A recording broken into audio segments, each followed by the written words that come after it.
this week that he really does not have the slightest clue about what his friend's name could be. I mean, his name might be Brian. No, wait, Brian's my other friend, the one with the PS4.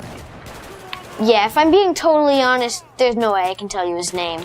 Not a chance. Noting that the boy had, quote, an absolutely huge HD TV and a bunch of games his mom won't let him play, Cutler confirmed that he could recall only the faintest details about his friend, including the fact that his mother makes chocolate chip cookies and that he has a dog of some kind. He's got Killer Instinct, Assassin's Creed, Battlefield 4, and Titanfall? Man, that game's awesome. Anyway, I've just been calling him Flamethrower because that's his gamer tag. Hopefully he doesn't catch on. Hey, can I stick around for a few more hours? I'm so close to beating this. This is the Onion News Network. Our Matrix server is about as free as internet chat can be. Join the existing rooms or create your own at chat.freetalklive.com.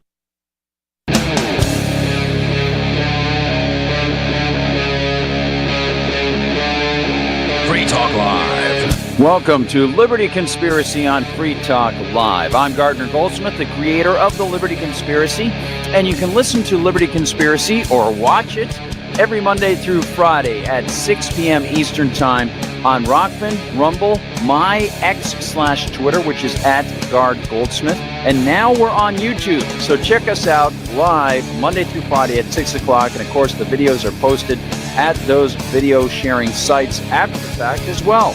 And if you want to get textual information at my Substack, remember, every Sunday I produce the Sunday News Assembly, which has at least 20 stories pertaining to liberty, plus contextual information that allows people to hopefully carry away some long-standing lessons. Thanks for listening, one and all. They are, of course, the folks of Parliament P-Funk, the Funkadelic All-Stars, and you know how they are. You know, they sang the song Flashlight. They came down from the mothership. And so therefore, I know, because George Clinton obviously gave me permission, maybe not, but I know that George Clinton is a dude who would appreciate, or I suspect, or, well, I'm guessing. I guess that George Clinton would appreciate me being able to use Flashlight as one of our pieces that introduces, you got it, my friends, you know what it is. It's the News Flash!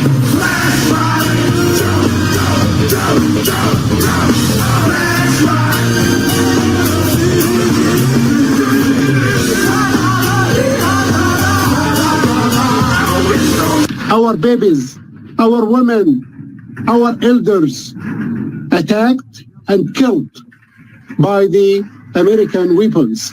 That's the case. This is the reality. They don't want to see that.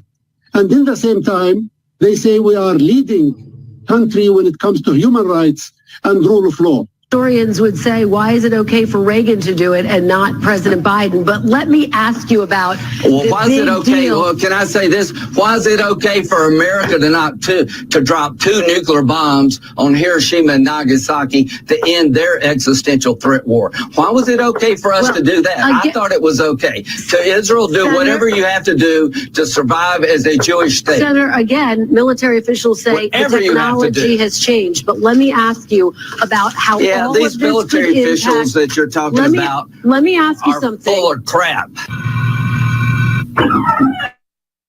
Yes? Oh, hello. Hello. We're Mary's parents. Oh, well, come on in, fellas.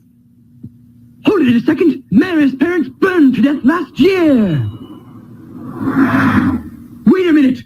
I know you guys. You're from the News Flash.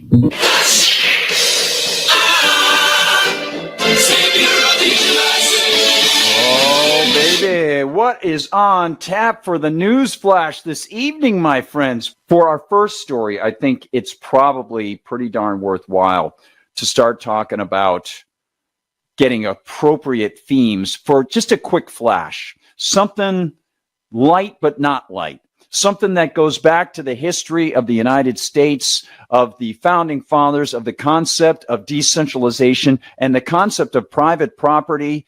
As we mentioned yesterday, the EEOC is going to be imposing pronoun rules, much like C-16 in Canada, on all businesses. And it looks like perhaps the Title IX portion of the Biden administration's new edicts that now will open up to people who are male who identify as female, or people who are female who identify as male. The people who talk about confusion about boy and girl.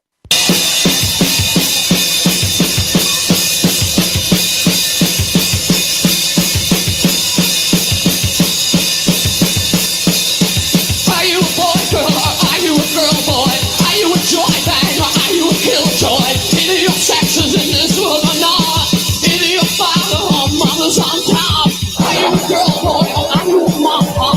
Even a boy, girl, remember for props now. Yes, boy, girl, boy, confusion.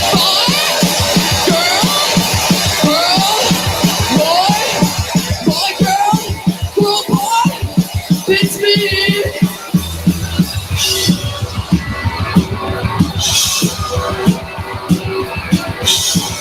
And of course, the government does everything it can to kill. Now regretting. Everything we do is wrong.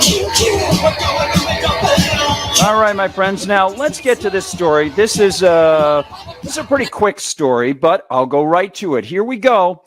This one comes to us out of Texas, and you'll see the headline right there. Newsweek reports Greg Abbott threatens new showdown with Joe Biden administration. Not just the Biden administration, it's the Joe Biden administration. Yes, indeed. You got to make it a little more familiar. Is it Joe or Jane? I just don't know. I guess you got to sniff the hair to find out the gender of Joe Biden. Maybe it's Joe without the E, like Joanne. Yes, Governor Greg Abbott has warned Texas A&M University, quote, they are jeopardizing state funding amid media reports that it will comply. So get this, they're jeopardizing state funding. Okay, so you have two mafias here.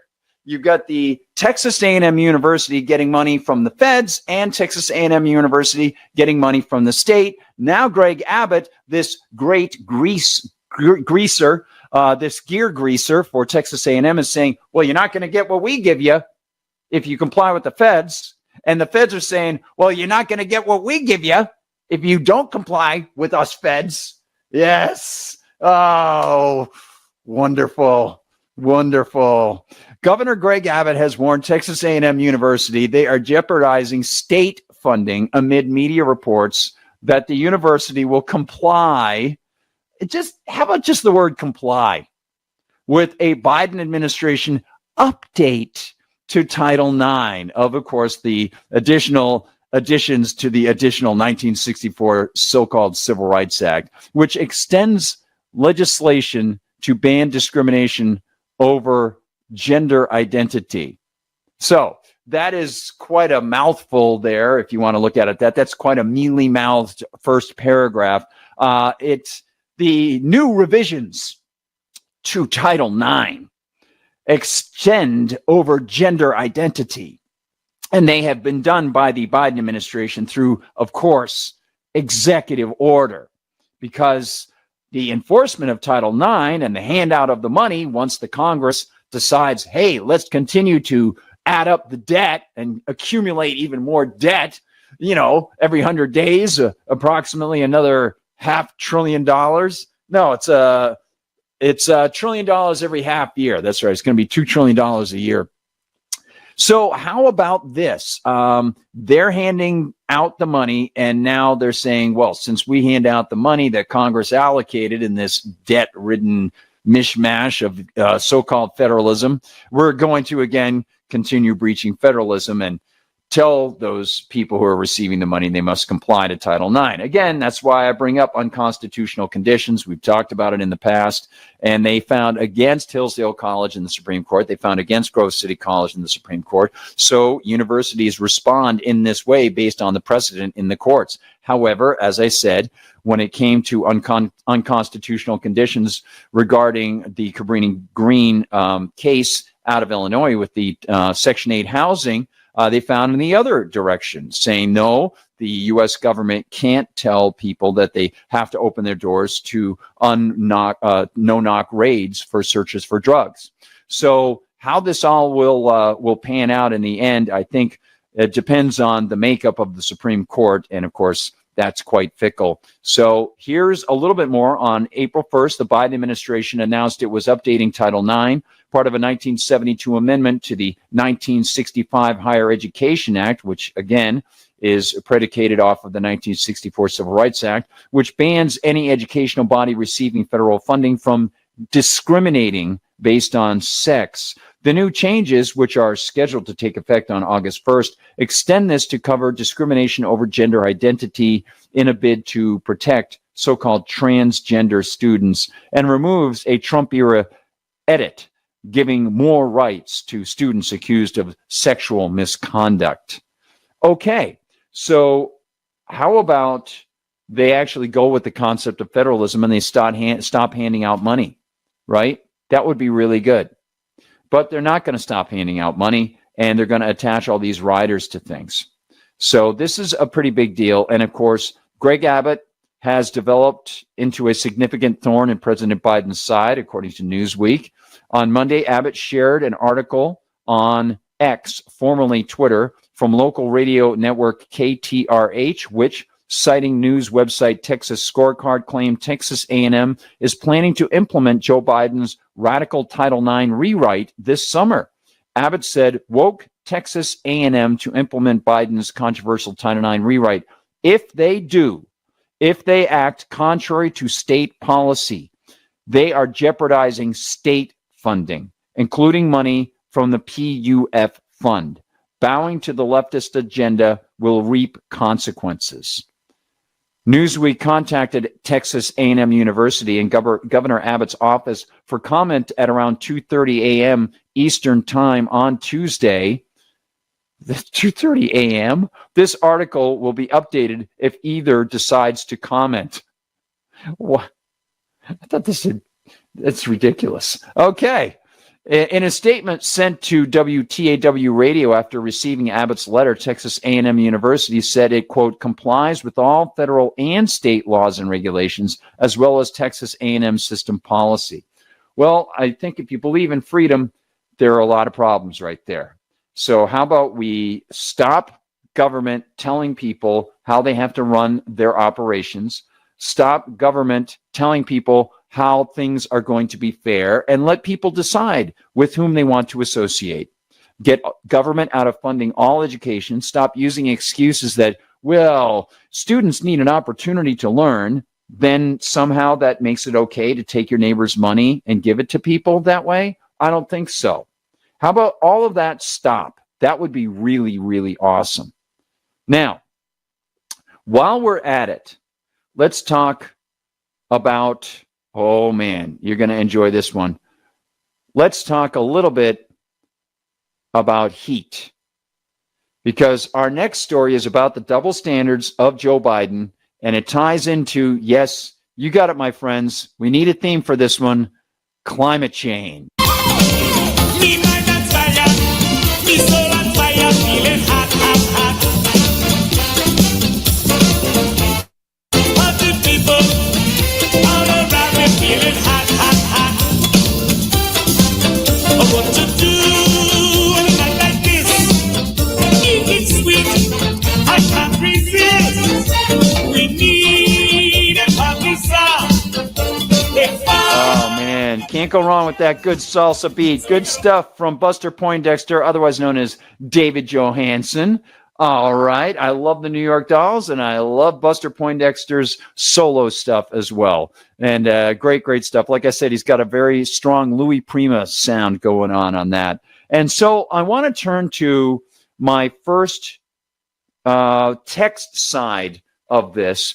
This is a piece that was just released earlier today for MRC TV. It's a printed piece, and then we're going to go to some video that sort of adds to this, okay, about these 23 states filing a challenge to the new Biden EPA attack on coal energy. But first, let's talk about the EVs. Now, I could have played Gary Newman in Cars, or I could have played the Cars, right? But here's the story. And it's not about a lovely lady, unless maybe Joe Biden wants to pretend he's a woman and under Title IX. Biden readies more tariffs. Yes, Biden readies more tariffs. Just like we said in the preview, it's a very confused EV edition of the of the flash. Why? Because wait till you see what Biden formally said about tariffs when, of course, he wanted to attack Donald Trump. So here it is. You can't be truthful. How about just being truthful about tariffs? They're threats. They are sanctions against people making their own choices and their own free will. And it doesn't matter what somebody's opinion is about, like, well, I think they're using slave labor, and I think the government of Xenon is subsidizing them, so we got to make sure that my neighbor can't buy that thing. No, you're engaging in aggression. Cut it out. Stop it. Tariffs are aggressive. Leave people alone. It's pretty basic. It's a moral axiom. Leave people alone. Jeez, that's what a tariff is. You're not leaving people alone. But here it is. Biden readies more tariffs, this time to favor U.S. electric vehicle manufacturers. Ah, yes, starting to see it's kind of weird. I thought EVs were so awesome that they didn't need any help, right? They're just the future, right? We all knew. Kamala Harris has been going out there talking about EVs being awesome. They spent billions of dollars to buy EVs for the United States Postal Service, which would be really good in North Dakota in the wintertime. The Freshmacher. It's going to be awesome. Everything's going to be great, right? And yet, something weird is happening. Almost like we've been reporting on this. You've been reporting on this, I'm sure. Eric Peters has been reporting on this at MRC TV. I've written numerous articles about it. It's almost as if people aren't buying the EVs. I don't know. It's kind of weird. Now, all of a sudden, Joe Biden wants to protect American EV manufacturers, which were so awesome that Jennifer Granholm said they were doing great just a couple months ago. Now he wants to protect them. Yeah, protect against foreign competition. Strange, isn't it? Well, it's part of a large package of, yeah, you got it, suck-upness, if you can say that. Here's the rest of the story, as Paul Harvey would say. On April 29th, I had the opportunity to cover the economic absurdity and hubris of Joe Biden's planned line of higher and broader tariffs against all manner of relatively inexpensive imports. I noted that tariffs directly and indirectly injure consumers and U.S. manufacturers who rely on imports to do their work, and that tariffs are government favors given to politically connected interests that cannot compete, often because of federal and state regulatory impositions and union costs. They can't compete for consumer patronage. Today, the Biden administration again helps teach the lesson about tariff favoritism. Literally today, just happened today, by announcing its plans to slap a massive tariff against imported electric vehicles. So remember, those of you who were inside David Knight's chat today, remember I was like, I'm going to be going to write MRC TV. This was what I was working on today, because I already had a bunch of it prepared, and then I went and put it together and stuff, and and wrote it out. So here's the rest of it. MRC TV readers likely are aware of the degenerating state of EV sales, despite Biden and his slippery Department of Energy Secretary Jennifer Granholm pushing their pals in the EV field. Yes, despite them doing this, numerous car manufacturers who had embraced the government's artificial push of electrics have since that original decision on the part of the manufacturers, they've seen plummeting sales of their EVs and have shifted their focus away from the environmentally hazardous, functionally sketchy potential fire dangers of EVs. All right. Samantha Jo Roth writes for the Washington Examiner that the new import taxes will, quote, target solar goods, critical minerals, and batteries from China. And Roth also notes, quote, the Biden administration has invested in these industries domestically. Oh, they've invested. Remember when they came up to you and said, hey, I have an offer. It's voluntary. Would you like to invest? Oh, that's right. They didn't say that. They call it an investment when they point a government gun at you. They call it a good investment. Last I saw, investments were voluntary, and I got to decide for myself what was best for my welfare. I know it's nice being caged up in their virtual prison. Yes, let's continue, shall we? Yes, Roth notes the Biden administration has invested in these industries domestically. The White House did not respond to a request for comment. And I said, of course it didn't respond. As I wrote in December, after the U.S. government in 2016 hammered it with unjustified and unconstitutional fines, Volkswagen became one of the big EV evangelist corporations. But EV sales have plummeted so far and so fast, except for government buying EVs. The German manufacturer and big participant in the U.S. market recently pulled most of its plans for making plug-in cars and the manufacture of EV batteries. I also noted that they're not alone.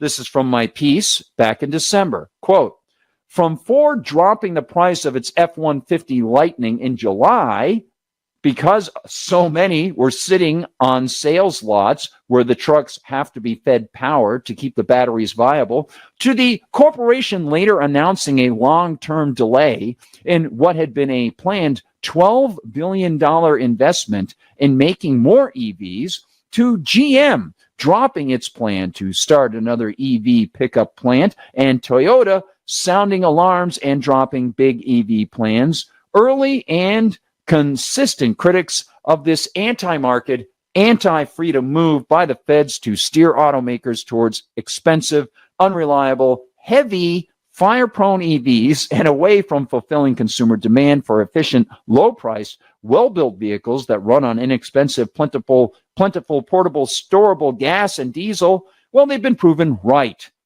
Despite billions in Biden administration subsidies to push automakers into changing their plans to only make EVs, despite federal government mandates on emissions that will push automakers to have to eliminate internal combustion engines from their lines by 2030, auto manufacturers and recently 4,000 car dealership owners are sounding the bells of protest. Despite all of that, in other words, I write now, despite Biden using our tax cash to subsidize and propagandize EVs, despite his feverish efforts to restrict domestic oil and gas supplies, and despite his efforts to block Russian oil imports, moves that have kept gas and oil prices artificially high, American consumers aren't buying EVs. So, what is Biden's answer? Yes, you got it, my friends. Make their foreign competition more expensive. Make the foreign competition for EV manufacturers in the United States more expensive. Yep. Writes CNN's Kayla Tausch, quote, electric vehicles imported from China will see their tariffs more than quadrupled from 27.5% to 100%. You read that right. You heard that right if you're listening on freeworld.fm. Yes, 100%. A policy lever. It's not a threat. It's not a mafia boss move. Hey, you got to give us a little something here. You know what I'm saying? If you want to sell in our neighborhood. In fact, we're going to take 100%. How's that? That sounds pretty good to me. What's your price? What's your price for your little battery car there, your go-kart? Yeah, that golf cart over there. What is that? It's $100. All right, tell you what, you give us $100 and now you sell it for $200. That's really going to be very helpful for you, isn't it? Yeah. And if you don't, well, I got a friend over here named Kamala Vito Harris. Yeah, she'll laugh at me. It hurts. It hurts. There's a lot more coming with Liberty Conspiracy on Free Talk Live.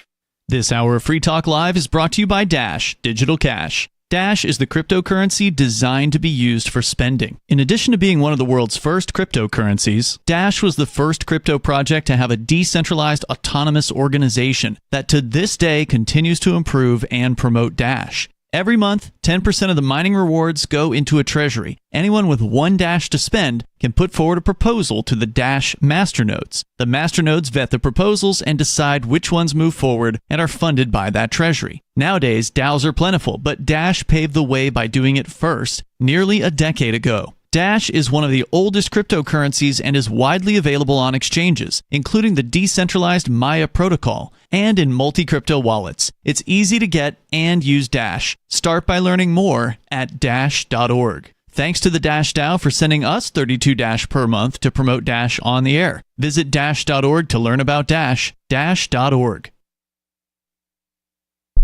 From Feature Story News in Washington, I'm Caroline Malone. Food aid is now being delivered via a US-built floating pier into Gaza. But the United Nations says it's not nearly enough, as more than 2 million people are acutely food insecure. More than a quarter of Gaza's entire population has been forcibly displaced from Rafah in the last week due to an Israeli operation. Jody Jacobs has more. Speaking late on Thursday, the UN Secretary-General Antonio Guterres reiterated his warning against a full-scale assault on Rafah, while the world body's aid teams issued increasingly urgent appeals to replenish dangerously low stocks of humanitarian aid. The World Food Programme warns that food and fuel stocks will run out in a matter of days. The world body says there is limited fuel in Gaza to fill up delivery vehicles, and says it believes that land routes are still the most viable, effective and efficient aid delivery method. Jody Jacobs, New York. The man who broke into US Congresswoman Nancy Pelosi's house and attacked her husband Paul Pelosi with a hammer has been sentenced to 30 years in prison. David DePop admits he was planning to kidnap Nancy Pelosi, who was one of the top-ranking US officials at the time. Ira Spitzer reports from San Francisco. David DePop broke into the Pelosi's San Francisco home 2 years ago and hit Paul Pelosi in the head with a hammer when police arrived, leaving the 82-year-old with a fractured skull. During the trial last year, Paul Pelosi testified that DePop, motivated by online right-wing conspiracy theories, had said his plan was to take out Nancy Pelosi, at that time the Democratic Speaker of the House. Ahead of DePop's sentencing on the federal convictions of attempted kidnapping of a federal officer and assault on an immediate family member of a federal official, Paul Pelosi wrote that he still gets daily headaches and suffers other ill effects from the attack. DePop is also facing separate state charges, including attempted murder. World number one golfer Scottie Scheffler has been released by police after he was arrested for driving through a cordon and charged with assaulting an officer. The US national was held by cops on Friday morning while trying to drive into the entrance of a golf course. Just hours later, he teed off at the Professional Golfers Association Championship in the US state of Kentucky. Benji Hyatt reports. Right now, he's going to jail. He's going to jail, and it ain't nothing you can do about it. The moment police handcuff the planet's top golfer and guide him into the back of a car, seemingly unaware of who they've just detained. He was stopped by law enforcement after he allegedly ignored orders and drove into an area where authorities were investigating a fatal road traffic accident. Eyewitnesses say Scheffler asked bystanders to help him as he was being led away.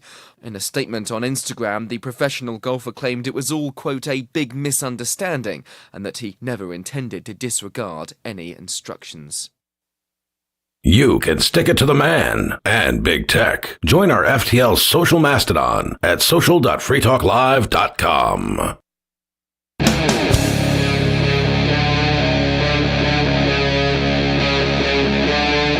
Free Talk Live.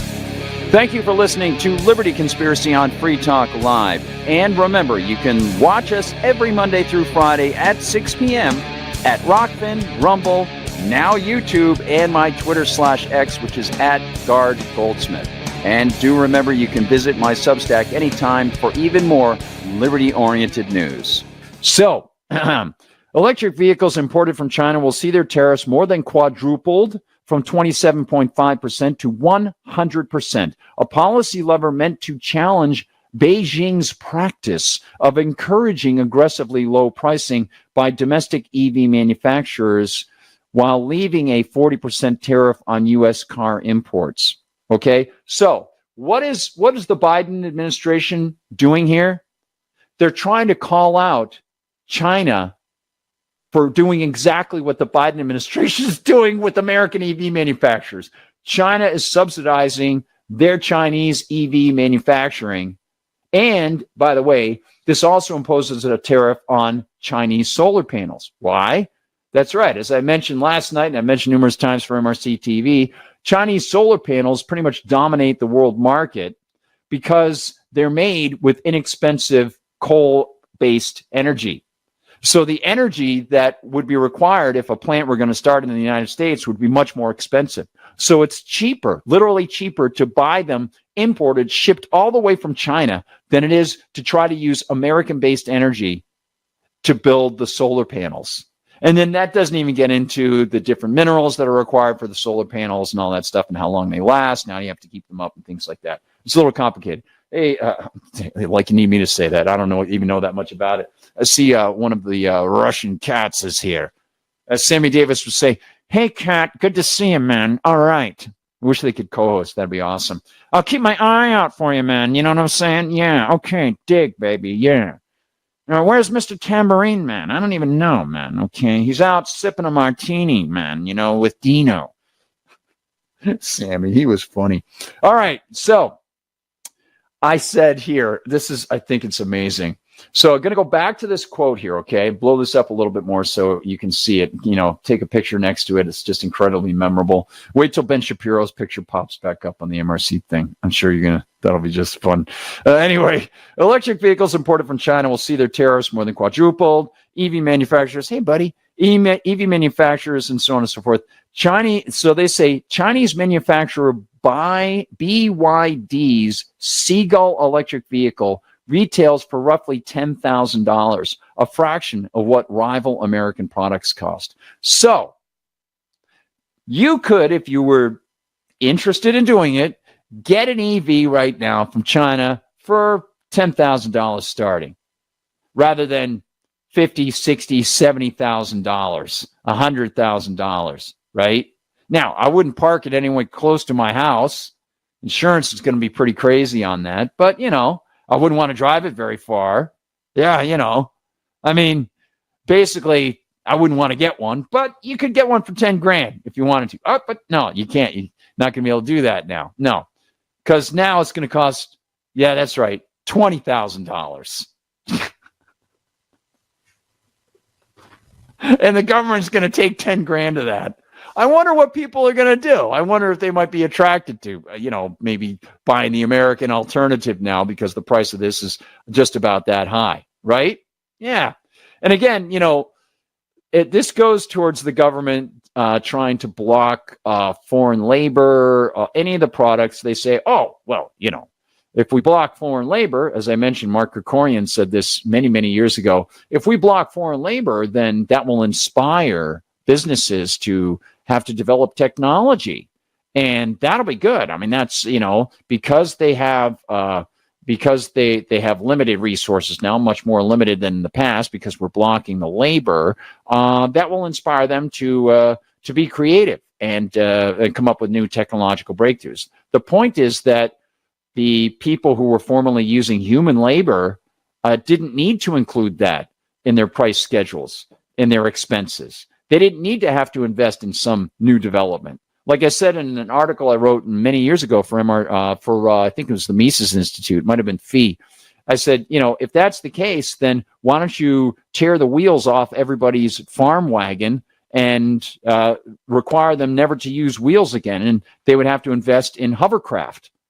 It's not within their price schedule to start doing that now. It's not feasible for their plans. You're now shifting their determination curve forward in their investment in something that they don't need to invest in right now. That's a bad idea. Leave people alone, right? Sort of like, I talk a little bit about the inclined plane, right? And I mentioned that the inclined plane is great because once you develop the inclined plane, it frees up a guy to be able to do something else, right? But if it turns out that you have to develop some other tool that is much more complicated and takes much more time and expense and so on, and actually requires multiple people to develop it and is very expensive to develop, then it's still in your best interest to use the second guy, right? So let's say you had to, in order to fashion the inclined plane, it was just impossible to use sand or something like that. You had to work months to make the inclined plane. You would have to devote even more time and energy to make your inclined plane, right? Well, actually, it would probably be better to use the second guy in that case. It just so happens that people weigh their input and their output and their comparative advantage, and they say, okay, these opportunity costs are so great here that it would be costing me so much more. I wouldn't be saving money until after 15 or 20 years, right?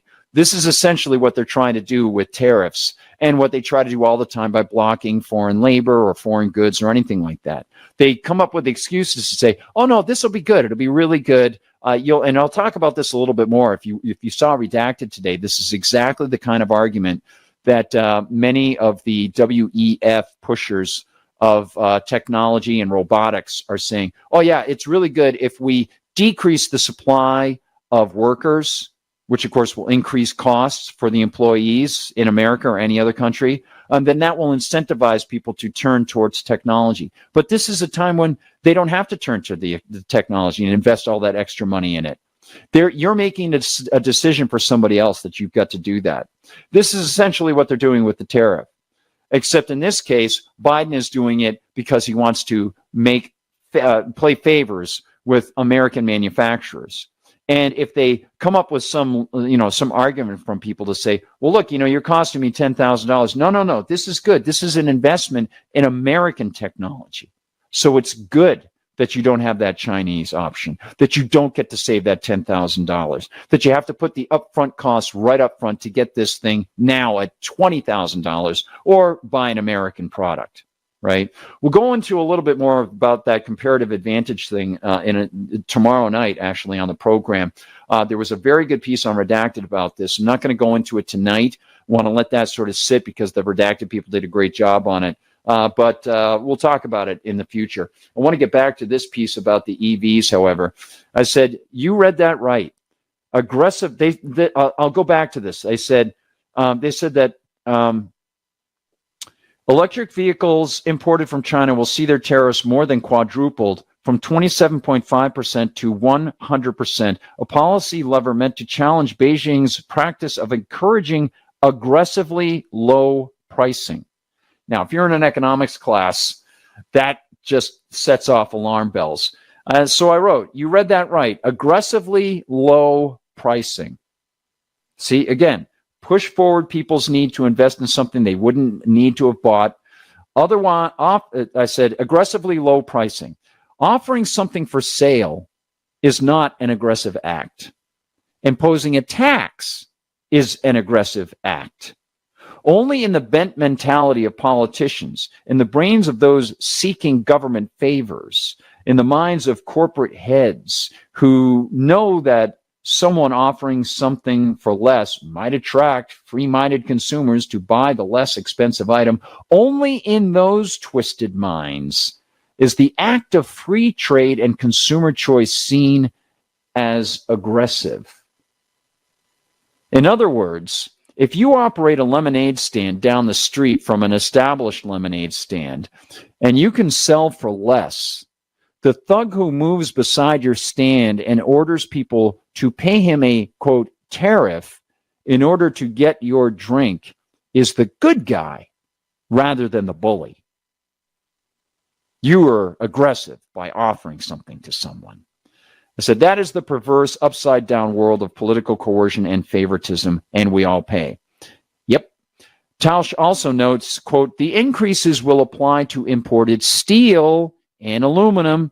Good luck, American manufacturers needing that. Legacy semiconductors. Don't forget, Biden has a $12 billion incentive for a Taiwanese corporation to go into Texas to open up a plant.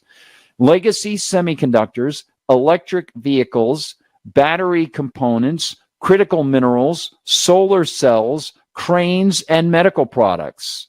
The new tariff rates, which range from 100% on electric vehicles to 50% on solar components to 25% for all other sectors, will take place over the next 2 years, end quote.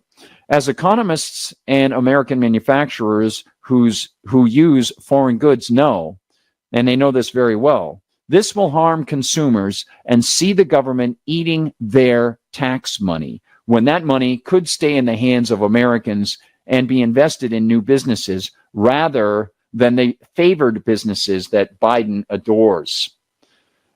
Such import taxes also backfire, seeing the foreign nations impose retaliatory tariffs on U.S. exports. And this is something that many revisionists of the Trump economic legacy will not discuss. David Stockman talks about it in his new book. Here we go. Quote, after Trump unveiled his wide range, this is not Stockman, this is from that CNN piece.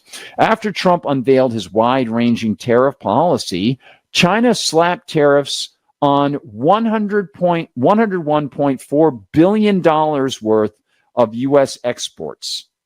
Retaliation that the Brookings Institute estimated affected 294,000 American export-related jobs. That's okay. That's no problem.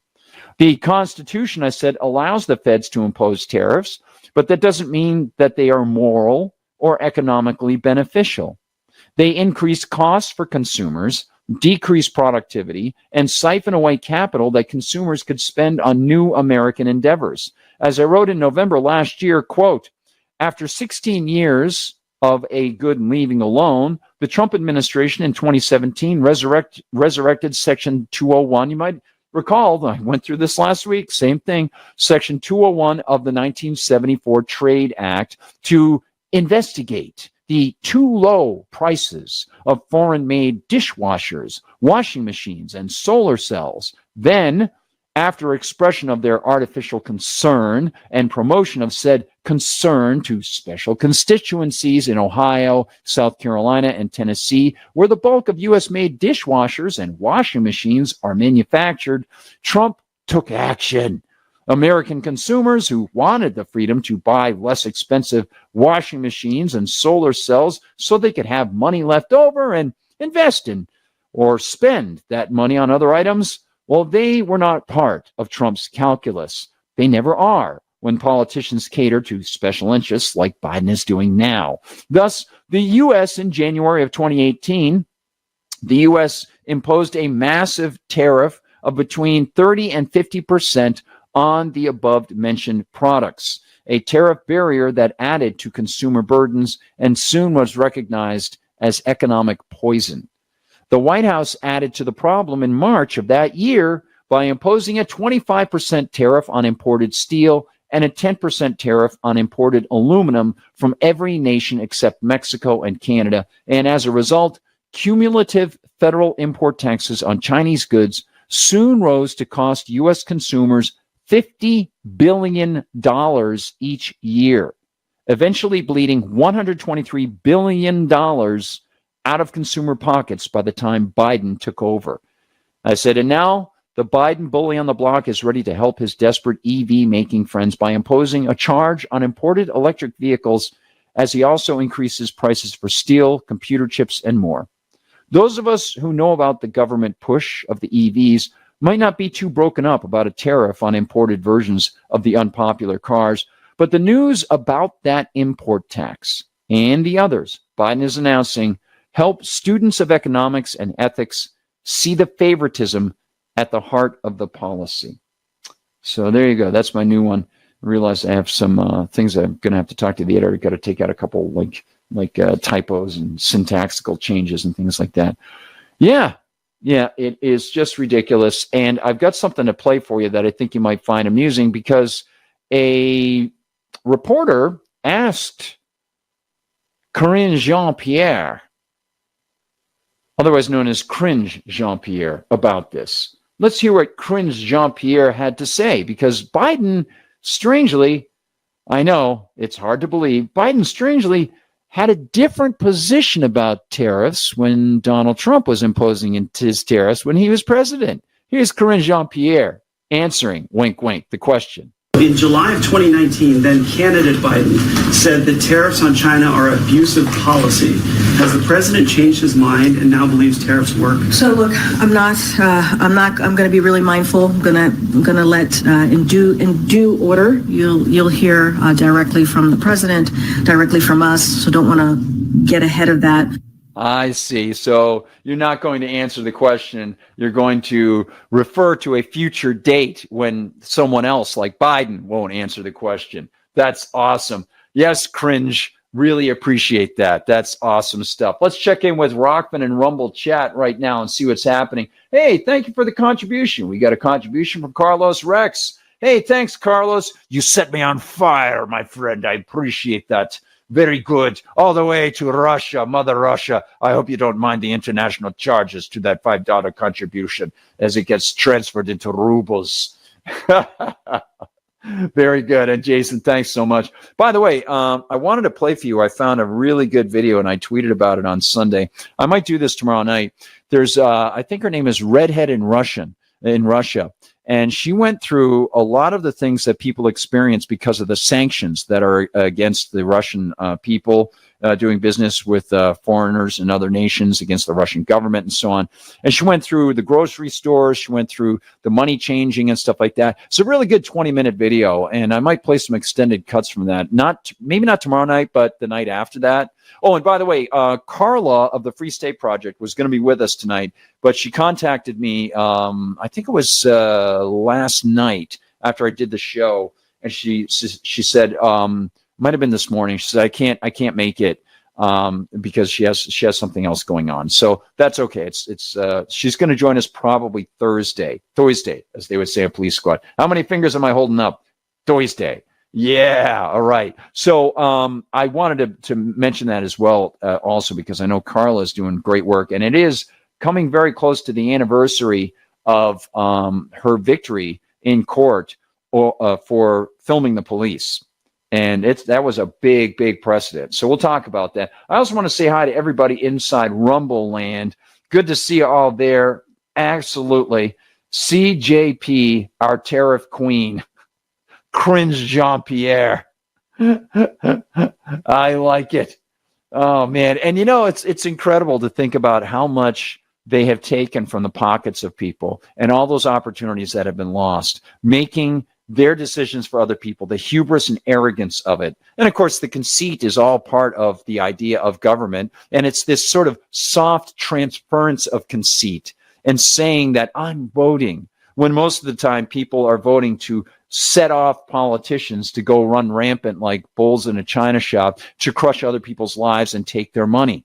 This is a major problem. I mentioned to my niece today that again, I would love to see some sort of joint and several liability concept where politicians, and of course, this starts to expose a number of canards, politicians are held liable for any of the ill effects that are incurred onto individuals by their policy mandates, their edicts, their rules, their tariffs, all these different things. And people could actually sue them and find them culpable for these things, and they would be liable. And I said, also what I'd like to see, I think you would see a lot fewer political proposals and bills put forward. But I also wanted to see the people who vote, when they vote, would have to, as if they were signing on to support a particular business and they were investing in it, their names would be on that too. And they too would be found jointly liable for the wrongdoing and the ill effects of the politicians and the politicians' edicts and bills and so on and so forth. And of course, the very existence of the state is an ill because it forces people to pay for it. So she said, yeah, but, my niece was saying today, she said, yeah, but, Guard, when these people are voting, they don't know what's going to be coming up. We were talking about this, and I said, yeah, that's part of the problem. And I said, the lesson that I try to give people is this starts to expose the fact that A, representation is mathematically impossible, right? So if you've got one representative for 20,000 people, not all those people are uniformly thinking the same thing. And I said, temporally, as far as time is concerned, they also engage in many more actions politically than they already discussed and gave promises on when they were running for office. They do give promises on the Constitution, but they breach those things all the time. So there are all these new proposals that they come up with, and they haven't even discussed those with the voters when the voters go into the voting booth. So the voters are basically giving their proxy to, again, let the bulls run loose through the china shop and do whatever they want. And I said, if all those people were held liable and they were forced to actually pay for these things, it would be like a corporation with joint and several liability, or a company, I should say, would be a much better example. With joint and several liability, people invest in it. They're now tied onto it. That would be much cooler. And again, you would see addressability, and it then shows us that people who would be investing in this would be the only ones liable and other people wouldn't be. And it gets much closer to the idea of, you know what, we can just do this privately. Private businesses could do this, and only the people who attach their money to it would be liable. And again, then you'd have competition. You wouldn't have a monopoly of force. So eventually what it does is the idea of joint and several liability for the politicians and the voters starts to show us that they would revert to some sort of, it would be a cipher to a voluntary system, and people wouldn't want to participate in that voluntary system because they feel held liable for it. It shows you, of course, that the government is predicated on theft and aggression, and it is a non-starter. So I've often brought this topic up for kids in classrooms, because the logical kids eventually get to that point where they say, oh yeah, it shows how unworkable the political system is. I'm like, that's right. Because if this were a voluntary system, only people would be attached to it shows you how little they would do. You can't just go and force things on people, because that itself is injurious, right? So eventually what it comes down to on anarchist systems is ostracism and some sort of voluntary arbitration and agreed to punishment. Now, sometimes if people won't pay the punishment, if they won't pay after the adjudication in a private system, that could happen. But what you'll find is in the future, nobody's going to do business with those people. So only those people who show that they consistently are part of a voluntary system that actually does make good for the wrongs that it does, will they survive and get more people flourishing and more people attracted to them. Government doesn't have to do that. They don't have any liability. They don't have to pay anybody for anything. It doesn't matter. So anyway, thought I would mention that one. And I want to give you this new video about the other part of Biden's big EV climate change, hot push. Of course, it is what might be the final nail in the coffin of coal plants and coal energy providers. But it's not just coal, it's also natural gas burners and some plants that burn oil. There's a lot more coming with Liberty Conspiracy on Free Talk Live. I'm Gardner Goldsmith, and thanks for listening. You can tune in live every Monday through Friday on Rockfin, Rumble, on YouTube now, and my Twitter/X at Gard Goldsmith. Free Talk Live is brought to you by Dash Digital Cash. Dash is the cryptocurrency made for spending. You can pay your bills with Dash at spritz.finance. Plus, they can send dollars to your bank if you still need those for something. Thanks to the Dash DAO for sending us 32 Dash per month for this sponsorship. It's easy to get and use Dash. You can learn more at dash.org. That's dash.org.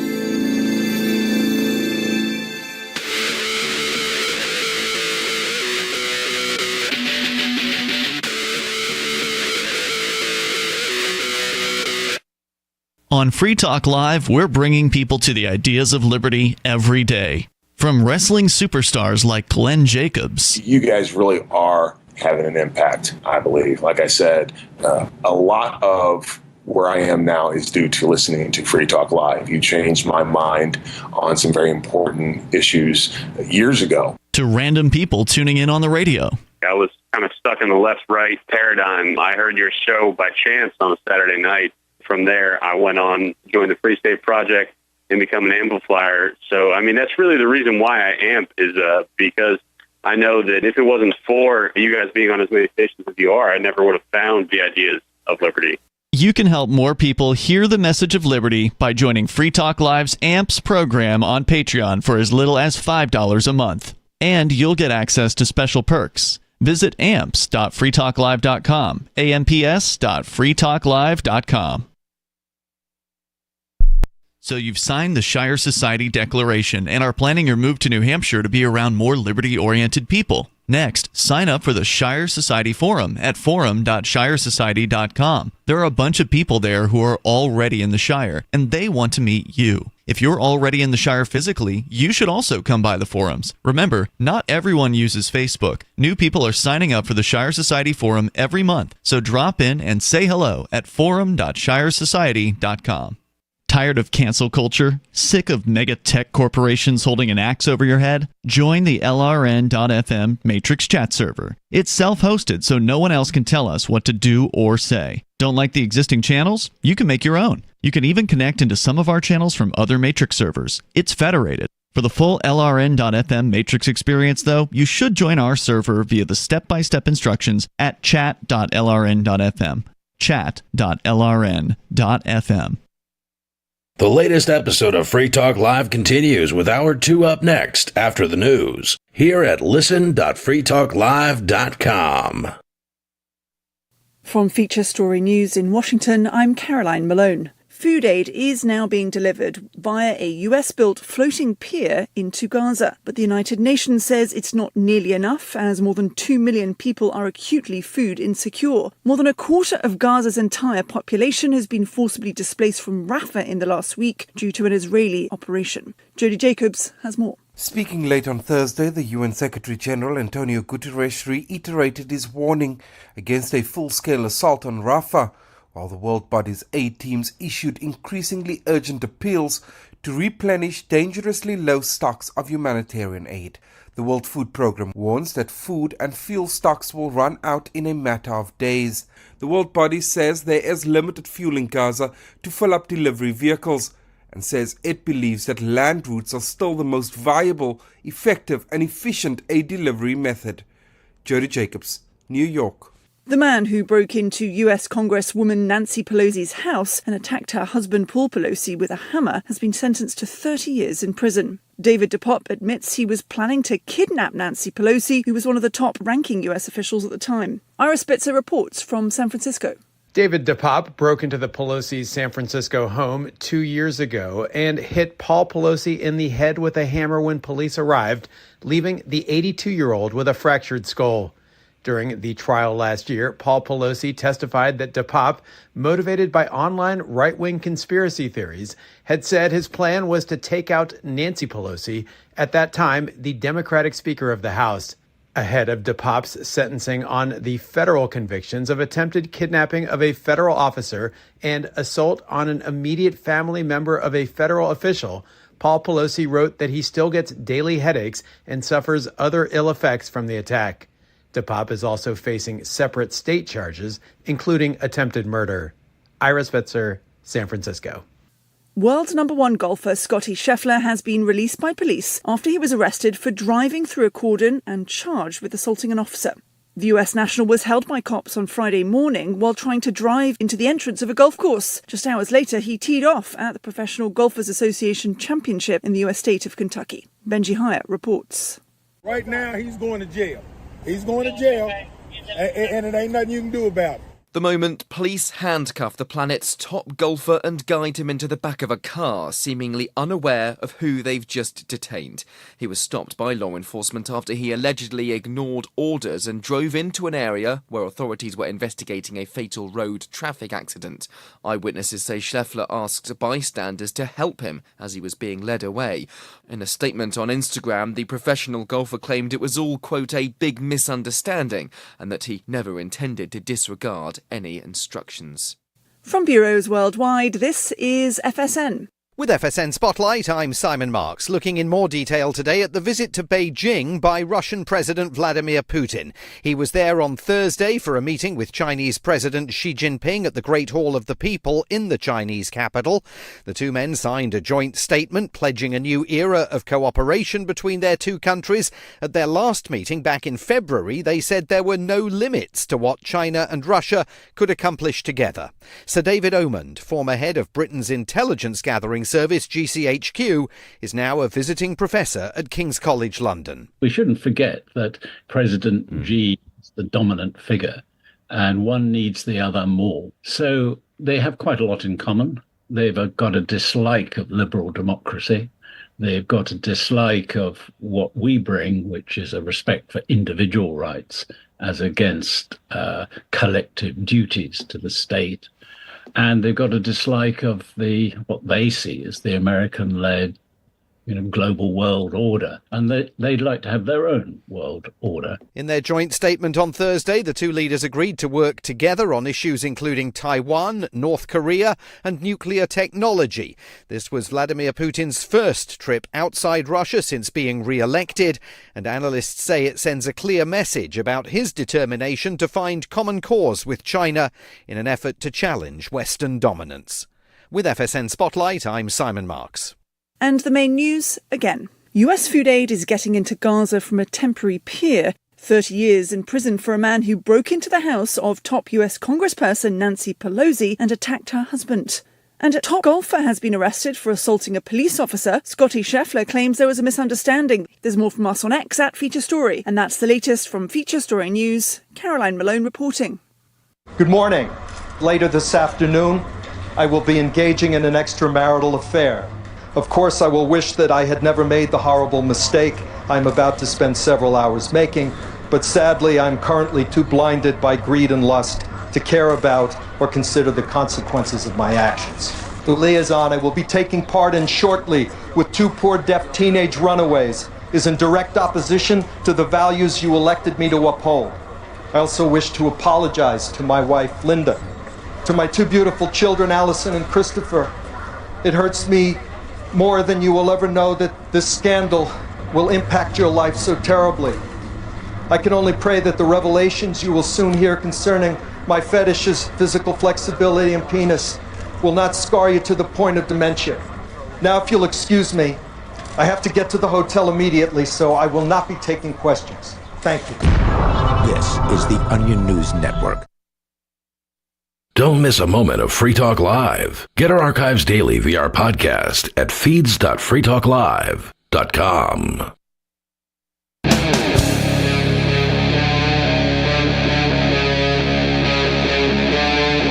Free Talk Live. We're back with Liberty Conspiracy on Free Talk Live. Thanks for tuning in, and remember, find us every Monday through Friday at 6 p.m. Eastern Time. Rockfin, Rumble, YouTube, and my X at Gard Goldsmith.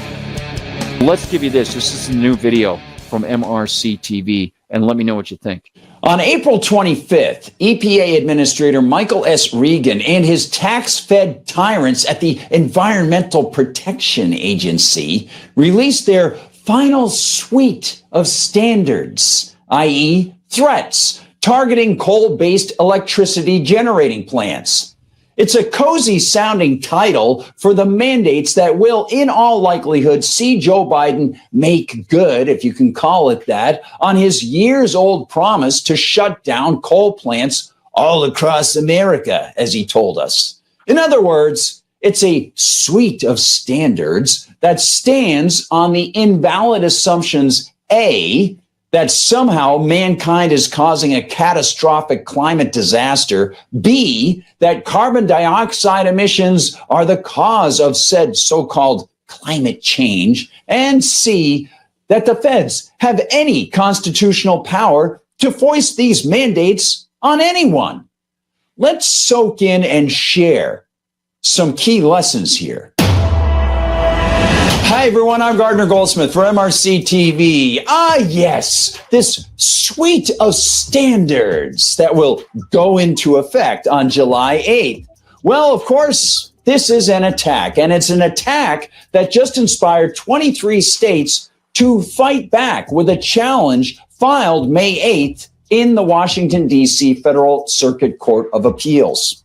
The April 25th EPA press release is full of flowery cover terms, and it even claims to be helping the coal, natural gas, and oil energy production sector by laying out set dates by which their plants have to comply with the federal edicts. It's kind of like a mobster telling you the date by which you have to make your corner store compliant with his so-called rules. Hey, nice power plants you got here, eh? Yeah, that's right. Sort of like the Biden mafia. In fact, they offered this in part, quote, by developing these standards in a clear, transparent, inclusive manner, EPA is cutting pollution while ensuring that power companies can make smart investments and continue to deliver reliable electricity for all Americans, end quote.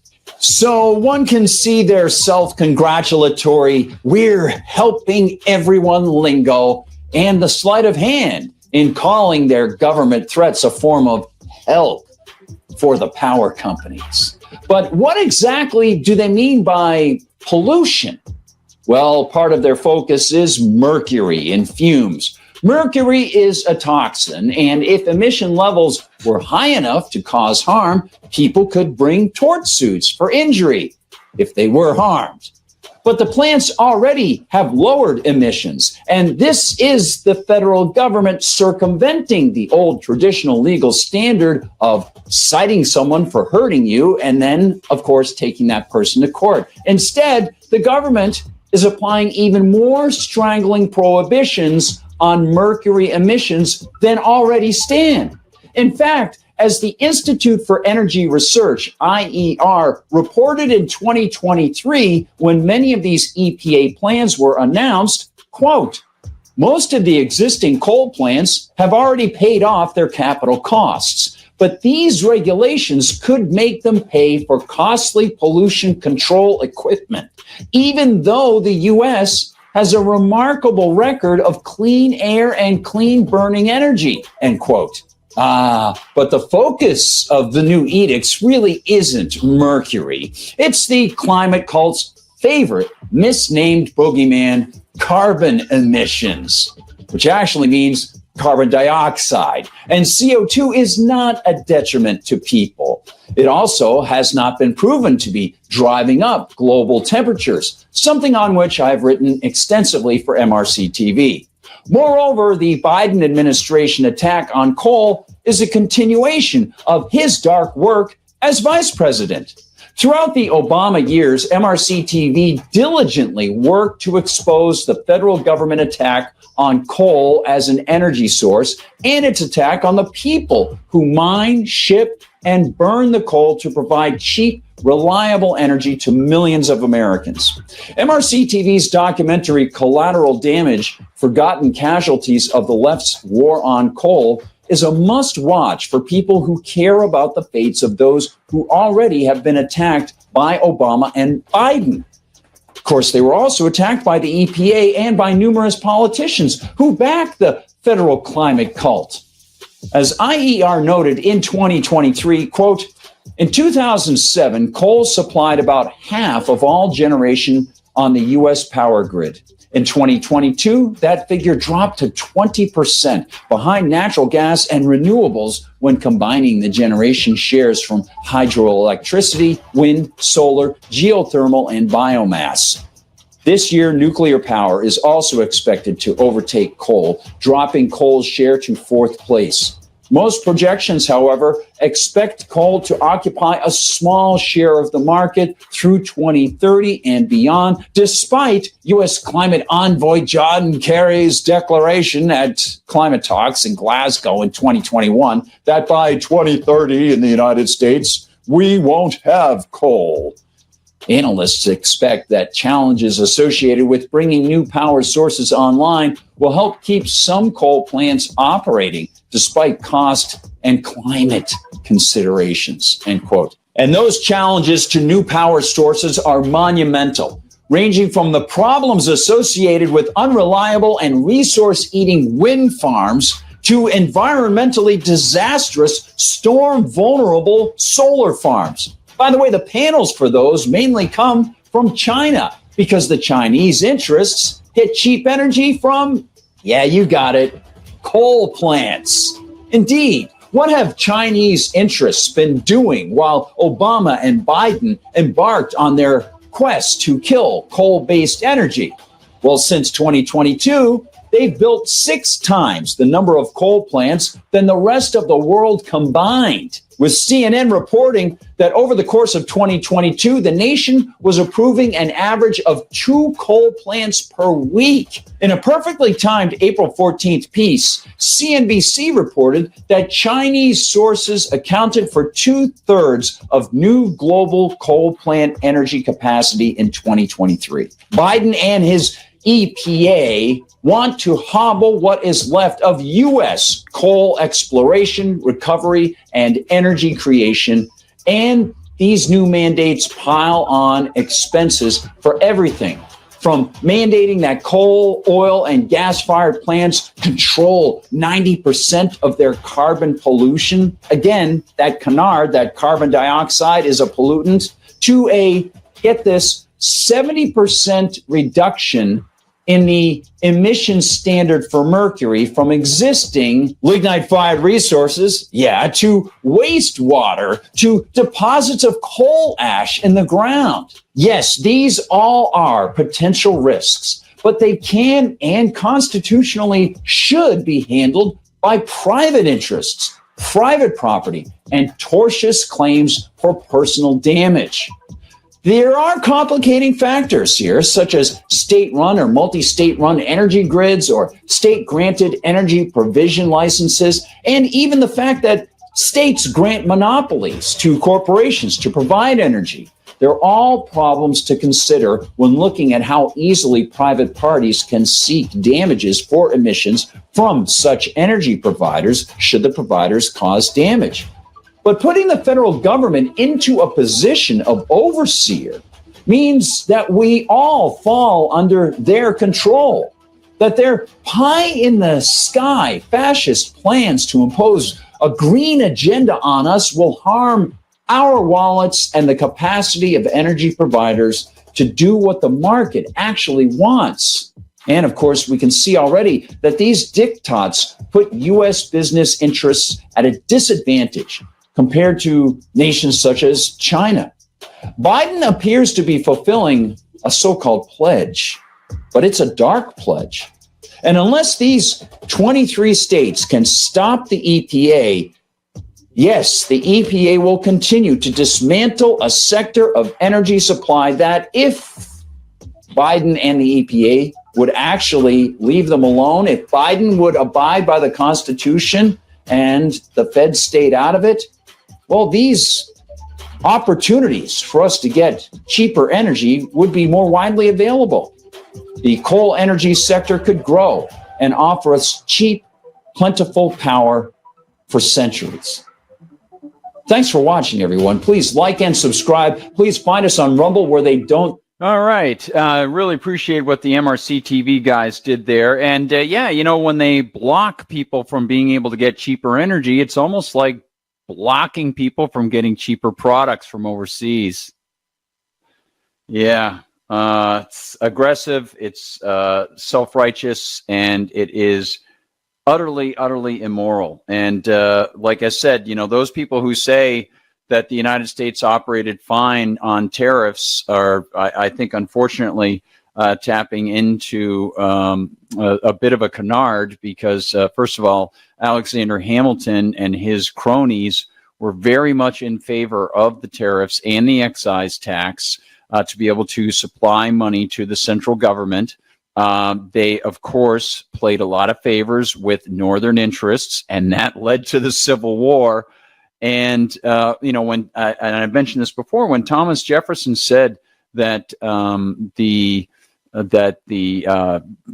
average man had not known the tax man and that they were able to balance the budget, well, that's a bit untrue. They might not know the tax man directly, but they're paying taxes indirectly on tariffs.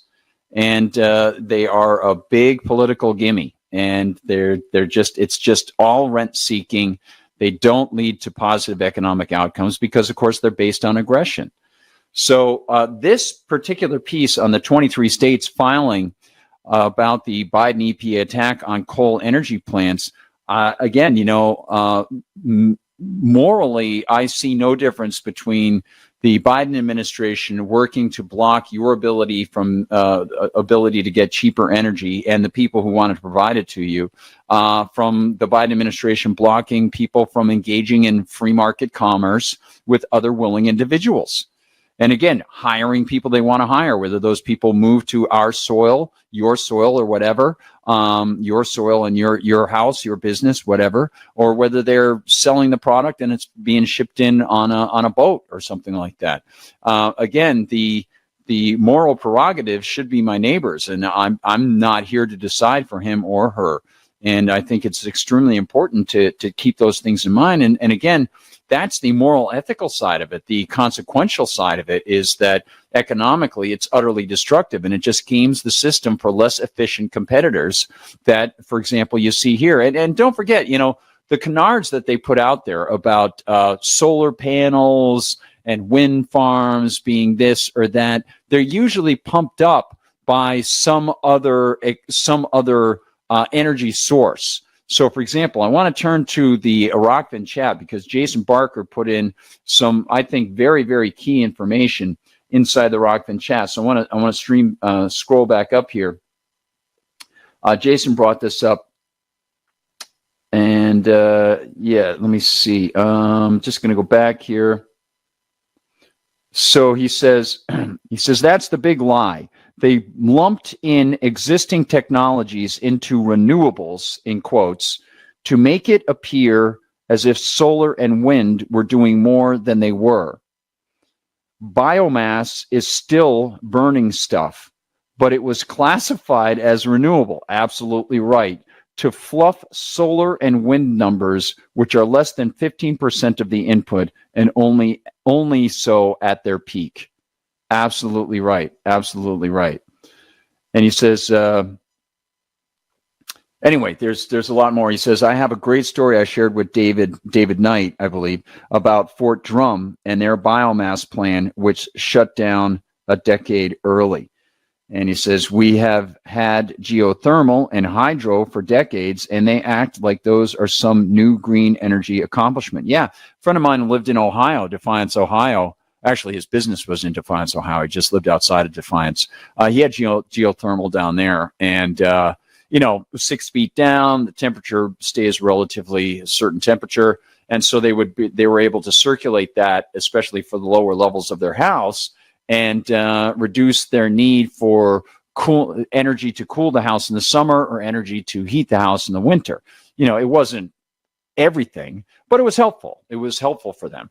And you can't really do that around New Hampshire unless you have, because it's mostly granite ledge underneath. There's a lot of blasting that happens. But if you get a good spot where maybe you don't have to worry about a flood zone, but you also don't have the granite ledge and you've got some sort of soil that's underneath there and you can go down far enough, you could do geothermal here as well. But it's really not the best place for geothermal. And again, solar is okay for smaller things, but not large-scale solar farms. That is utterly ridiculous because the inefficiency of those things is incredible. And again, they're going about it through government diktats. They're telling people this is the way it's going to be. And again, if this were private corporations, private companies, I should say, private businesses, where people who wanted to participate signed on and they would be liable for anything that they did, well, then they wouldn't impose these things on people, right? They would be much more hesitant. Again, showing the difference between a government-instituted thing where people feel free to vote and just let it go, and people who really have to invest and watch themselves. And also, they would have to sign on, again, to private arbitration.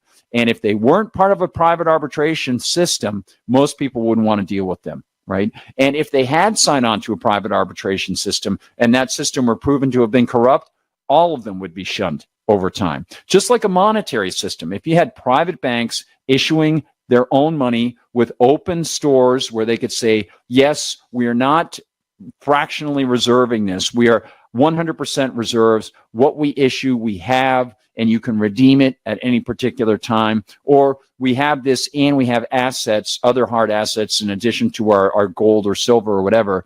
Then you would see people attracted to those, and you wouldn't be able to hand somebody a banknote that represented some fraction of something when another bank says this represents 100% of an ounce of gold or an ounce of silver. People wouldn't go there because if they went over there and they were late and other people had gone in to try to redeem their slip, the bank wouldn't have it. They'd only have a fraction, right? So again, if you have private systems, then obviously the good pushes out the bad because people are incentivized to look out for themselves. So again, it's the anarchist approach and things like that. I'm only going through it in a very thumbnail way, but I think it's valuable to bring this up. And Jason is absolutely right on the energy side, right? And again, it gets complicated, as I mentioned here, with energy plants that are granted monopolies or licenses to operate over multi-state regions like they have in Texas and in Tennessee and things like that. New Hampshire, we've got NeverSource. It's been granted an essential monopoly with steps of increases that they get because they took over for PSNH, Public Service of New Hampshire. And Public Service of New Hampshire had tried to and did put in the Seabrook nuclear plant, but there were so many protests against the Seabrook nuclear plant that it was millions of dollars over and many, many years past when it was supposed to have been started. So when NeverSource took over for PSNH, they got the government to allow them to basically have a monopoly throughout much of the state for maybe 90% of it. And they could get step increases because of the so-called stranded costs. You probably have heard about that in your region all over the place, right? The stranded costs, it's always the deal, right? So they've been going for decades on that stranded cost canard. It's just ridiculous. Utterly ridiculous. Don't want to miss anything over at Rumble, and I'll hop back into Rockfin as well. And drop your comments in there. And I see Opossum King. Hey, Opossum King, good to have you there. Let me see. Interesting. So Opossum King, I don't know what I'm missing here. He says, these same bastards penalize people for using less than 1,000 kilowatt hours per month. I'm interested because I know that Birdhouse Blues say, I pay more in electric fees and taxes than I do on energy supply. Yeah, and I find it interesting, too, when people connect to the grid with their solar and, they agree that, I can sell it back. In California, you're going to have to sell it back. It's going to be part of some giant collectivist grid, that sort of thing. This is just a massive, massive disaster waiting to happen. And again, the solar farms, they got to transmit that power. Same thing with the wind farms, right? They have to transmit that power. That's just unbelievably inefficient and really, really risky. It's so stupid. It's so dumb. Again, if you had a regional power system with competitive systems, even in counties, you could do better than if you had the state-run power grids that go up and down the coast and all this other nonsense. California is a perfect example with PG&E and all the fires they start. If you had a private system, then PG&E wouldn't be able to run their power lines over government-run property where they shed sparks and start fires, start massive wildfires, kill people, destroy billions of dollars in property, including my friend Michael's house. As I said, he wrote a book called 7 Minutes as they had to evacuate in the Napa Valley fire about 7 years ago because they weren't going to make it out if they didn't get out in 7 minutes. And they did. And it was ridiculous. And the fire started because of PG&E lines. So, those sorts of liabilities are covered when private people are left to deal with each other under the golden rule or under Christian natural rights principles. It's pretty straightforward, And it's interesting, too, because you get all these people, just as a little side note here, you get all these people with these newfangled notions of good and bad, this spirituality or, new agey stuff and stuff like that. It's like, look, God laid it out. Christ laid it out. Read the Bible. It's pretty straightforward, right? And even if you're interested in, if you're not interested in religion, Immanuel Kant used logic. And the logic, of course, comes from God. The logic that we can discern that says if it's not universalizable, then you probably are not going to want to do it, right? So if people can universally breach contracts and nothing will happen, then of course what will happen? Nobody will have any contracts, right? If people can just universally kill each other, then what's going to happen? People aren't going to associate with each other. The whole system is going to break down, right? So obviously people, whether you think it's from a Christian standpoint, and I believe it is, or you think it's just people amongst other people, they do trial and error, and they come up with these systems like rights, just like language. It is a system that has been tried and proven to work. We'll be back with more Liberty Conspiracy on Free Talk Live. Check us out Monday through Friday at 6 p.m. Rockfin, Rumble, YouTube, and my X at Gard Goldsmith. And remember to check out my Substack, the Gardner Goldsmith Substack, for more liberty-oriented news. Join liberty-minded voluntarists, anarchists, and libertarians from June 13th through the 16th for the 8th annual Fork Fest at Rogers Campground in the beautiful White Mountains of New Hampshire. Forkfest is a fork of the Porcupine Freedom Festival, which has sold out in recent years. ForkFest happens the weekend before the Porcupine Freedom Festival. ForkFest is decentralized, which means that there's no ticket cost and no one is in charge. All you have to do to join the fun is reserve your camping site, RV site, or motel room with Rogers Campground for June 13th through the 16th. You can find out more at the unofficial website, forkfest.party. You can also connect with other attendees on the ForkFest Telegram and Matrix chat rooms, as well as the ForkFest forum.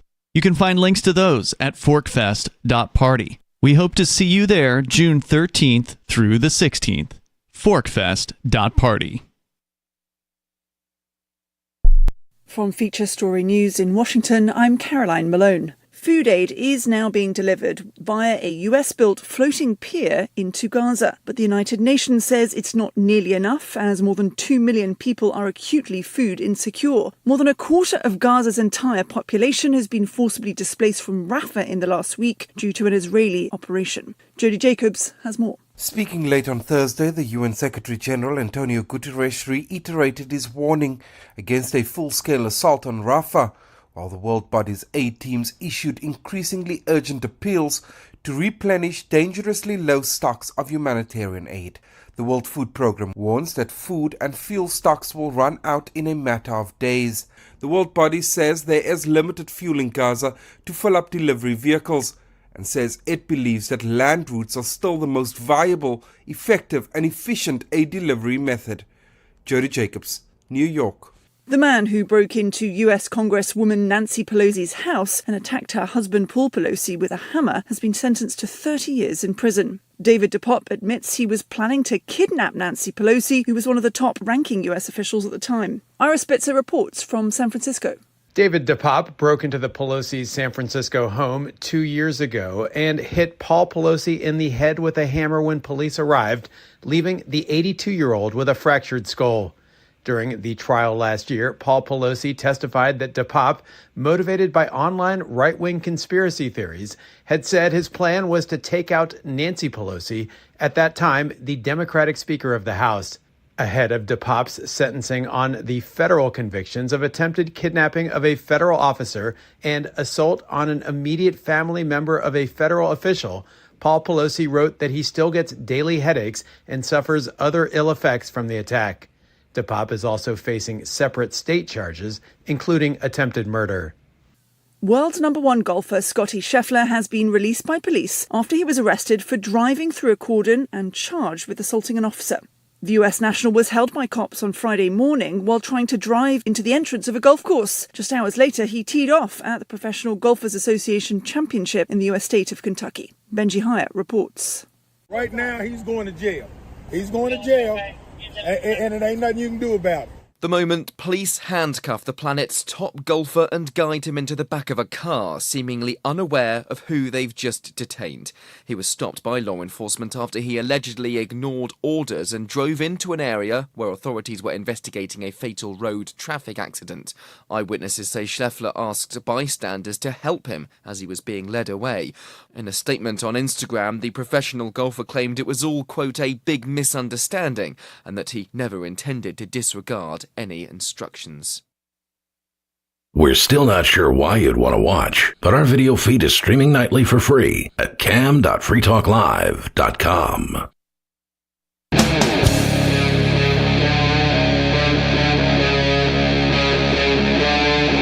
Free Talk Live.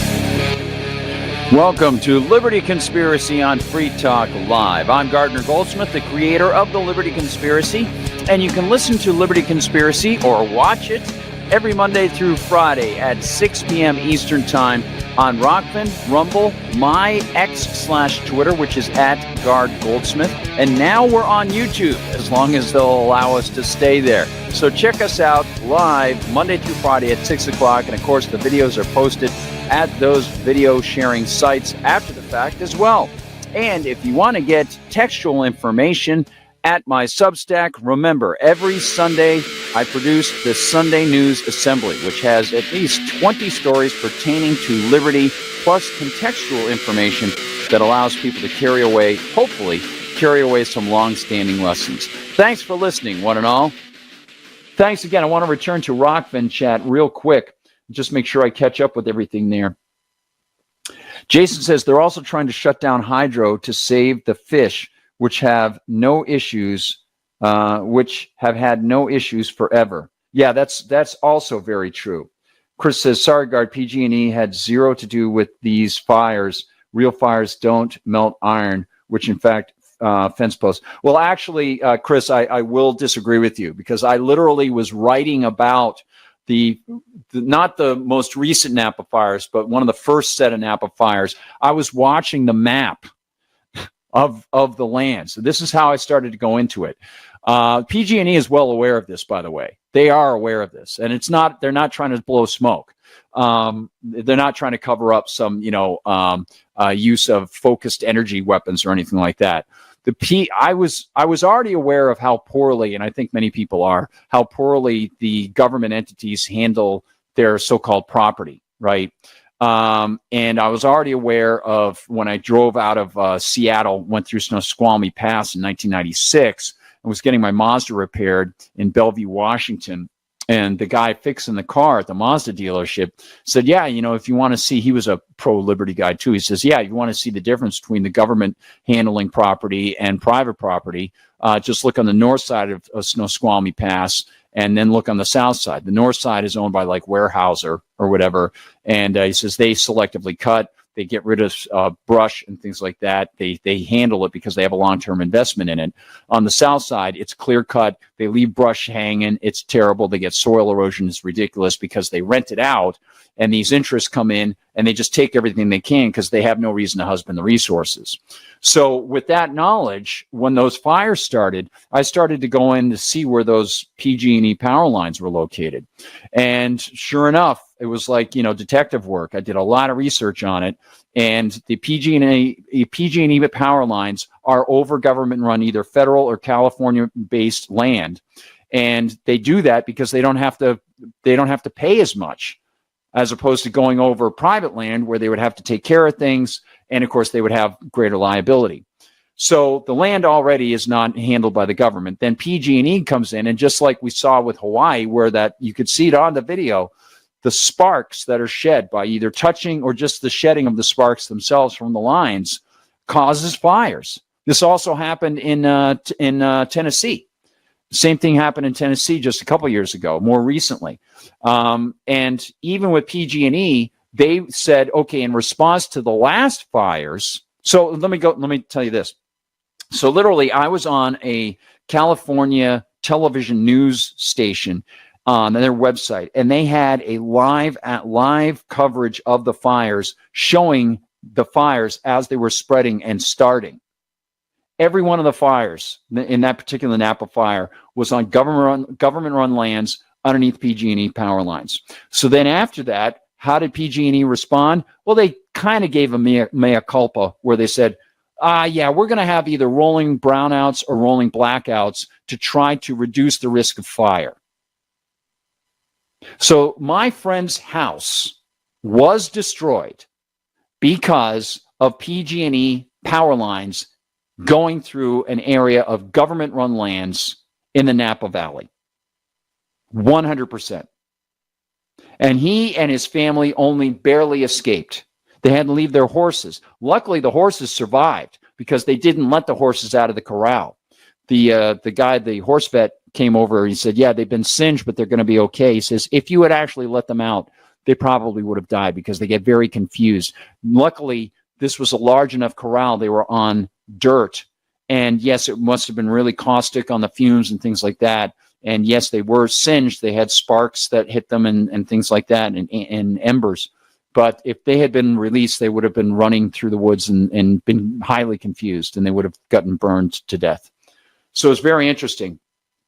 And so, yeah, that is 100%. We don't have to speculate on that. I can debate it all day long with anybody.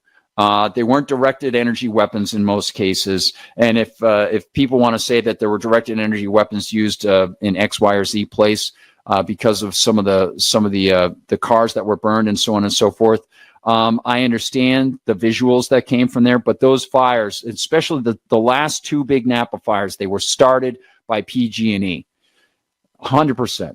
And I understand the worries about directed energy weapons and things like that. But I think it's extremely important to bring up the source of this problem that has always been there every time government runs these lands, and they won't fix it. They will not fix it. Now, over in Hawaii, I think that maybe there's a different matter. I don't know. I mean, that's super, super sketchy. But the last two big Napa fires were PG&E, 100%. So just wanted to let you know that one.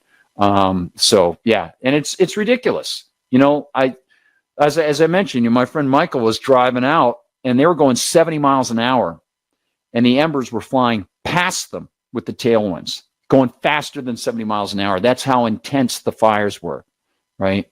So, there's debate as to whether or not some of those cars, he drove back into their neighborhood. Okay, I'll give you an example of this.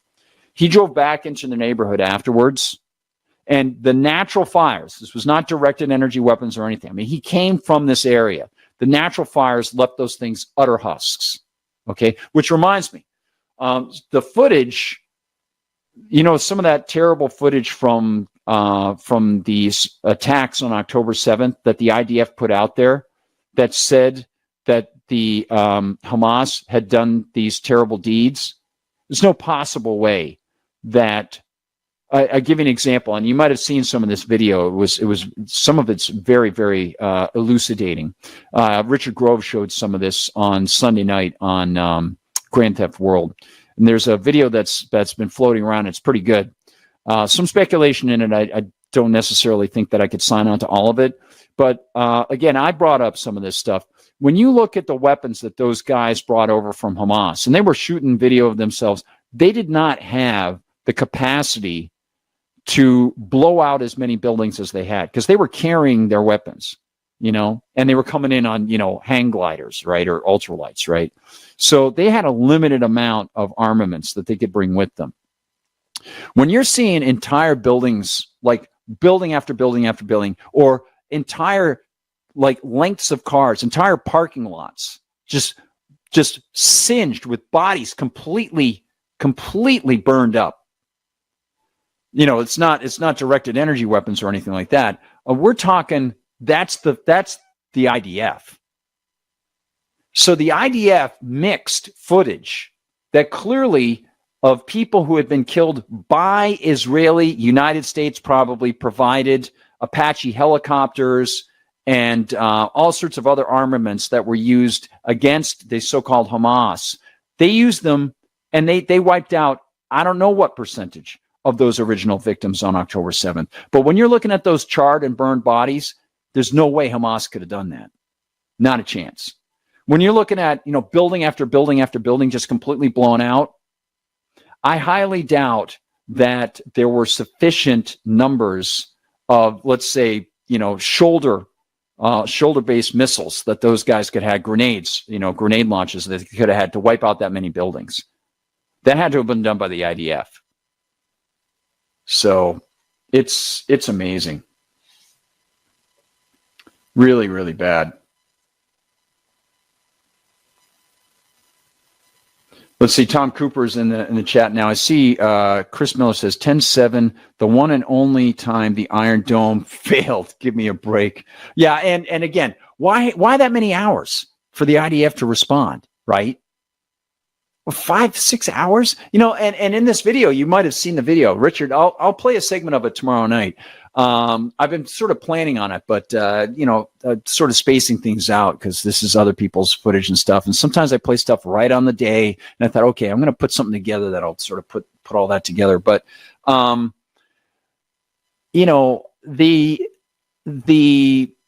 tearing down of one section of the wall. Some of the IDF guys used some explosives, and they tore down this section of wall. He's like, not the IDF, some of the Hamas guys.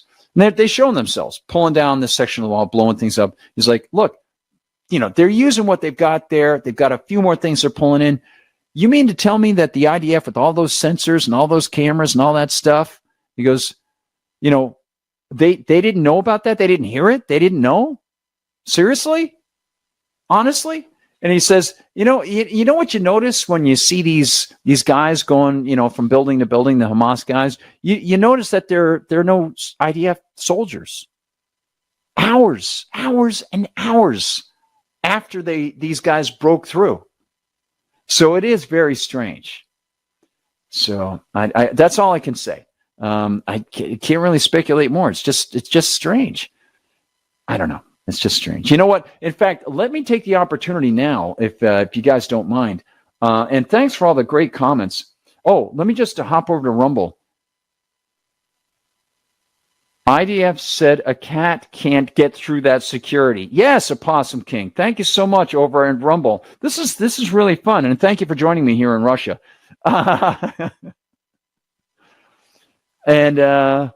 everything IDF says is a lie, though, too. Says Freegan. Oh, Freegan, you just look at some of the, let's get to the numbers a little bit. Let me switch over now. Let's go into that Israeli stuff. And in fact, let me get a theme for you here. I'm going to start this off with the music in the background as we hear from Pop Will Eat Itself.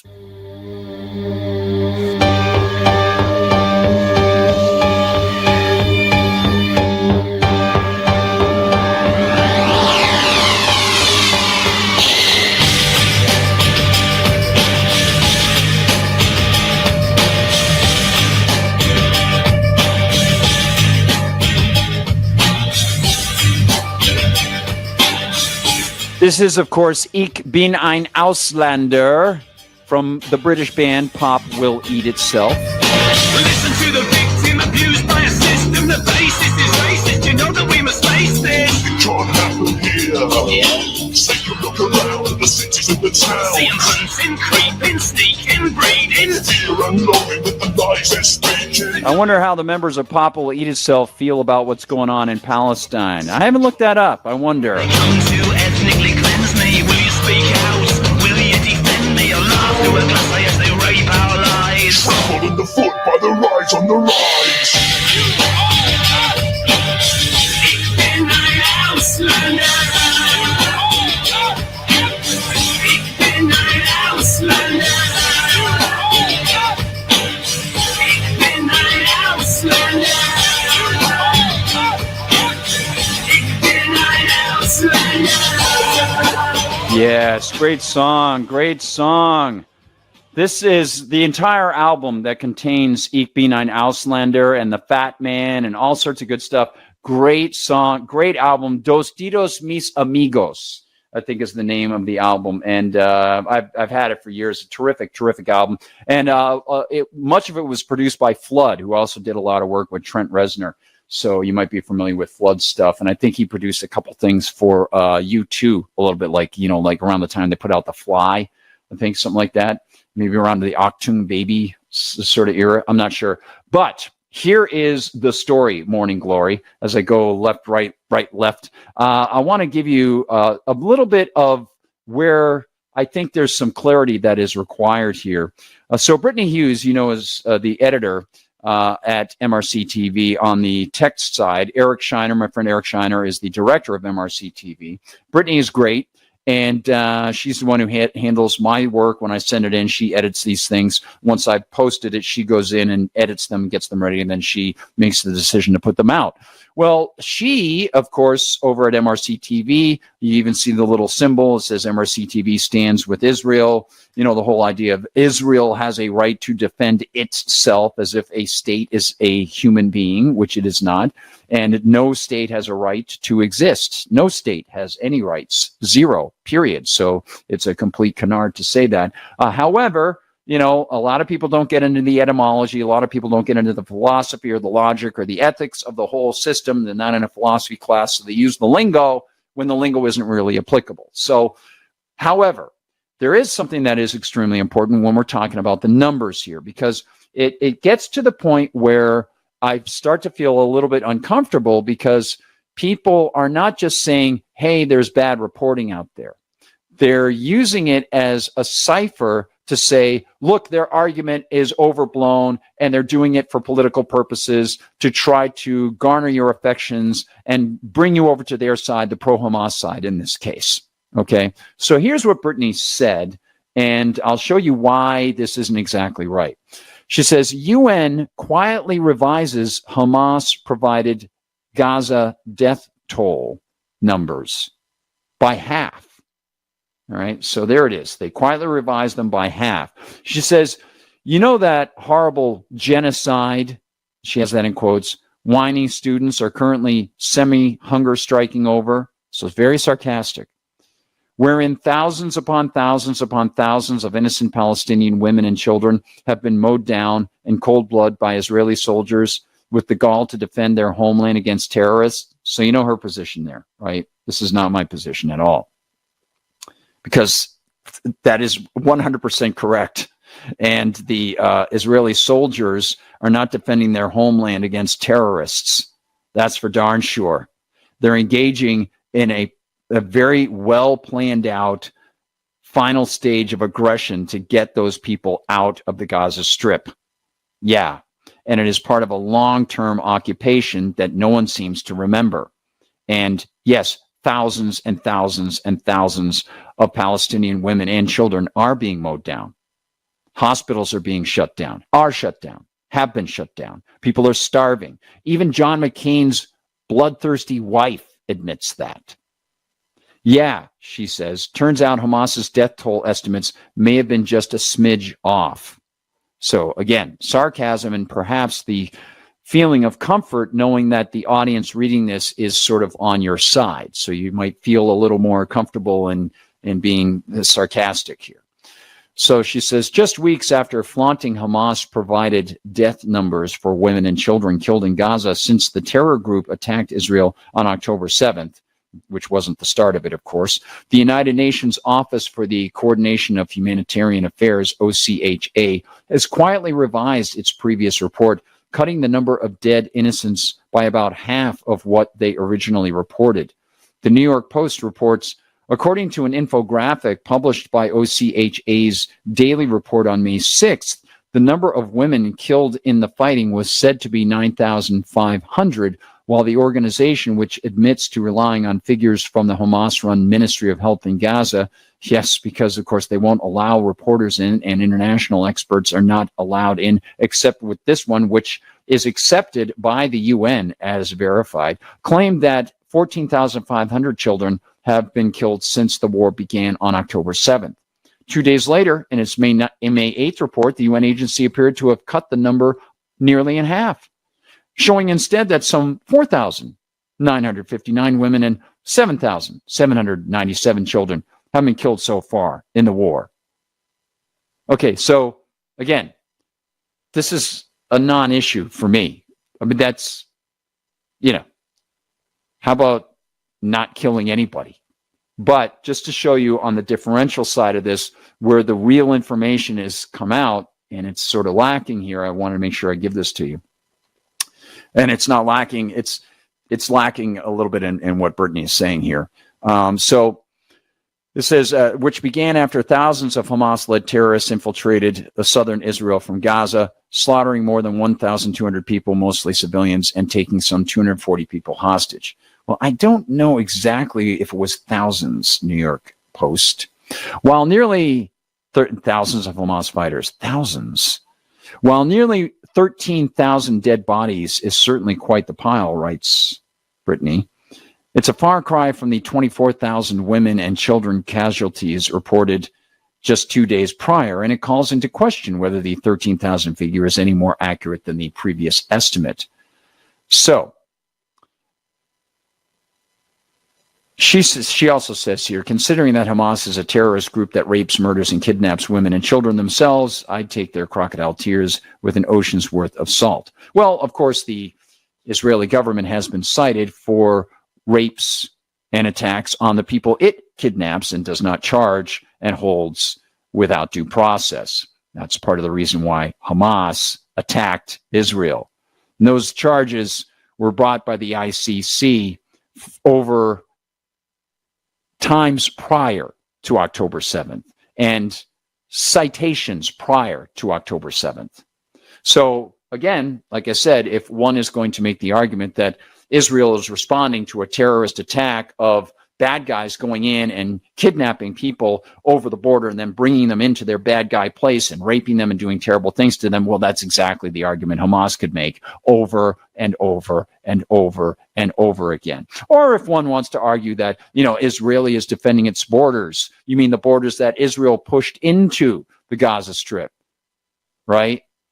Yeah, I think we get it. So I want to give you some other information here because antiwar.com has the real information, and I want to give it to you. Of course, Dave DeCamp wrote about this yesterday. UN clarifies that death toll of 35,000 in Gaza hasn't changed. The clarification came after figures published by the UN. I thought you might find this valuable because it is a very important point of clarity here if you do have to run into people who are trying to make this point. The clarification came after figures published by the UN included numbers of Palestinian bodies that have been fully identified. Okay, and this is where the distinction comes in, but it's not a distinction she brought up. On Monday, the UN said that the number of Palestinians killed by Israel in Gaza since October 7th has not changed, a figure that has surpassed 35,000. UN spokesman Farham Haq made the clarification after the UN's Office for the Coordination of Humanitarian Affairs, OCHA, published figures from Gaza's health ministry that showed the number of Palestinians killed who have been fully identified, which as of April 30th was 24,686 out of 34,622 total fatalities. Out of the 24,686 fully identified Palestinians, there were 7,797 children, 4,959 women, 1,924 elderly, and 10,006 men. The figures were published by the OCHA on May 8th.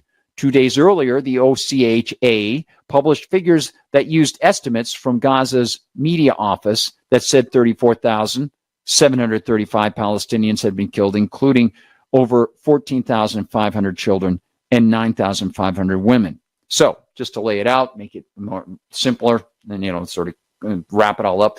The discrepancy led to claims that the UN had halved the number of women and children killed in Gaza, but Haq clarified the overall death toll hasn't changed, and that the latest numbers didn't take into account the roughly 10,000 dead Palestinians who have not been fully identified. Quote, there's about another 10,000 plus bodies who still have to be fully identified. And so then the details of those, which of those are children, which of those are women, that will be reestablished once the full identification process is complete, Haq said. According to CNN, Gaza's health ministry said in its latest report that a total of 15,103 children and 9,961 women have been killed in Gaza since October 7th. Haq added that the UN hasn't been able to verify the figures from Gaza's health ministry, but noted their numbers have been historically accurate. Two Palestinian health ministry officials told CNN that the total number of deaths also does not include another 10,000 people who are missing. There's a lot more Liberty Conspiracy on Free Talk Live coming up. We have some good news. The indictments against Ross Ulbricht in the District of Maryland were dismissed with prejudice, meaning they can never be refiled. This is especially good because those indictments contain the only charge ever made that Ross engaged in murder for hire. This was a serious allegation that Ross Ulbricht denies. It was never prosecuted or ruled on by a jury, but was trumpeted by the federal government and the media as if it were proven fact. The Maryland court held these indictments for almost 5 years, poisoning Ross's case and leaving him under a cloud of unproven allegations. As explained in Ross's appeal to the Supreme Court, the fact that the judge used these allegations to give Ross a draconian sentence of double life without parole violated his Sixth Amendment right to a jury trial. Judges are required to issue sentences based on convictions decided by a jury, not unproven allegations never even charged at trial. Although this is a positive development, the dropped indictment will not set Ross free. Now, a presidential pardon is Ross's only hope of freedom. Sign the petition at freeross.org. freeross.org.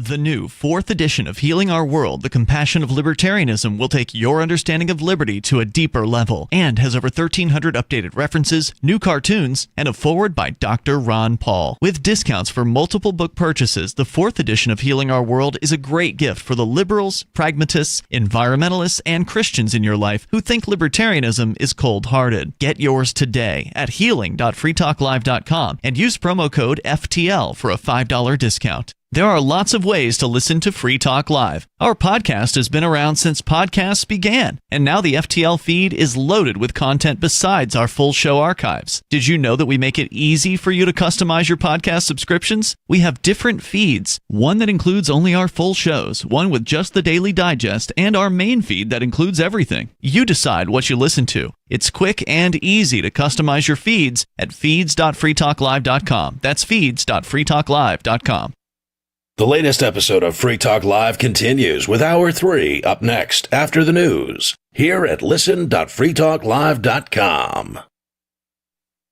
From Feature Story News in Washington, I'm Caroline Malone. Food aid is now being delivered via a US-built floating pier into Gaza. But the United Nations says it's not nearly enough, as more than 2 million people are acutely food insecure. More than a quarter of Gaza's entire population has been forcibly displaced from Rafah in the last week due to an Israeli operation. Jody Jacobs has more. Speaking late on Thursday, the UN Secretary-General Antonio Guterres reiterated his warning against a full-scale assault on Rafah, while the world body's aid teams issued increasingly urgent appeals to replenish dangerously low stocks of humanitarian aid.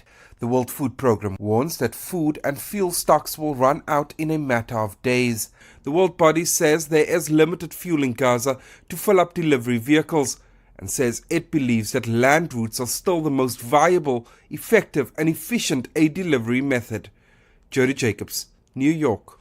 The man who broke into US Congresswoman Nancy Pelosi's house and attacked her husband Paul Pelosi with a hammer has been sentenced to 30 years in prison. David DePop admits he was planning to kidnap Nancy Pelosi, who was one of the top-ranking US officials at the time. Ira Spitzer reports from San Francisco.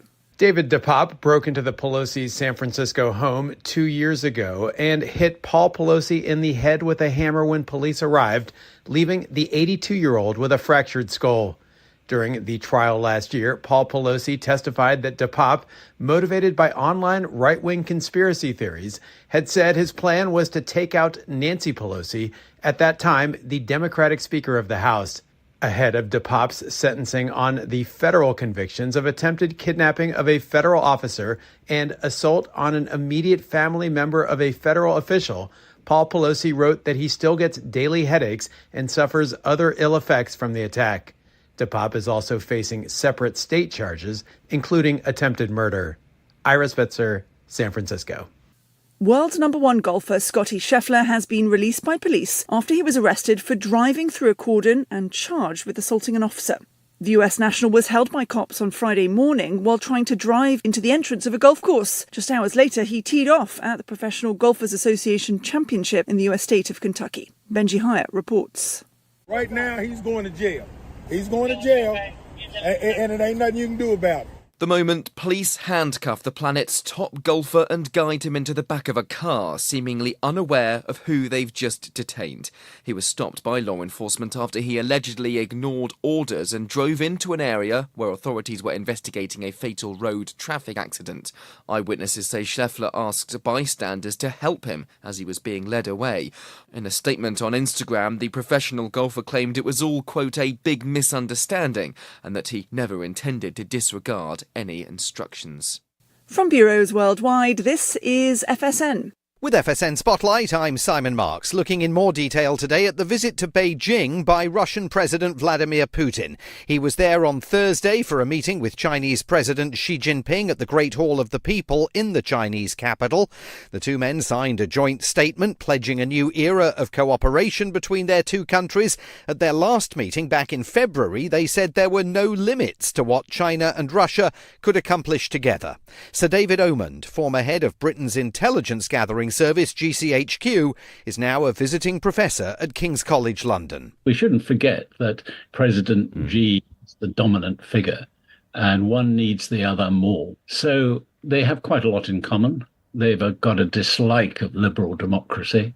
They've got a dislike of what we bring, which is a respect for individual rights as against collective duties to the state. And they've got a dislike of what they see as the American-led global world order, and they'd like to have their own world order. In their joint statement on Thursday, the two leaders agreed to work together on issues including Taiwan, North Korea, and nuclear technology. This was Vladimir Putin's first trip outside Russia since being re-elected, and analysts say it sends a clear message about his determination to find common cause with China in an effort to challenge Western dominance. With FSN Spotlight, I'm Simon Marks. And the main news, again. US food aid is getting into Gaza from a temporary pier. 30 years in prison for a man who broke into the house of top US Congressperson Nancy Pelosi and attacked her husband. And a top golfer has been arrested for assaulting a police officer. Scotty Scheffler claims there was a misunderstanding. There's more from us on X at Feature Story. And that's the latest from Feature Story News. Caroline Malone reporting.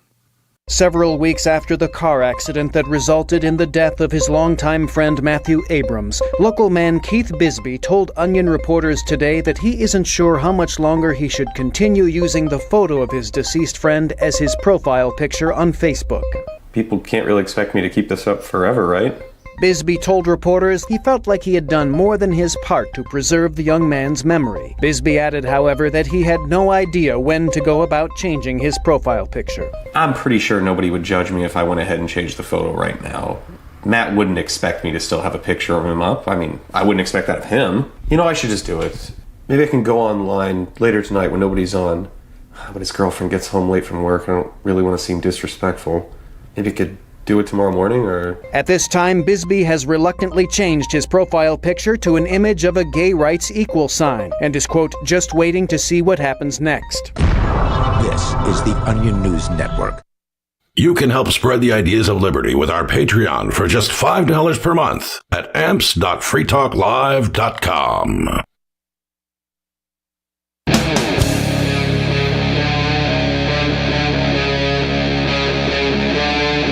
Free Talk Live. Welcome back to Liberty Conspiracy on Free Talk Live. Watch us Monday through Friday at 6 p.m. on Rumble, Rockfin, YouTube, and my X at Guard Goldsmith.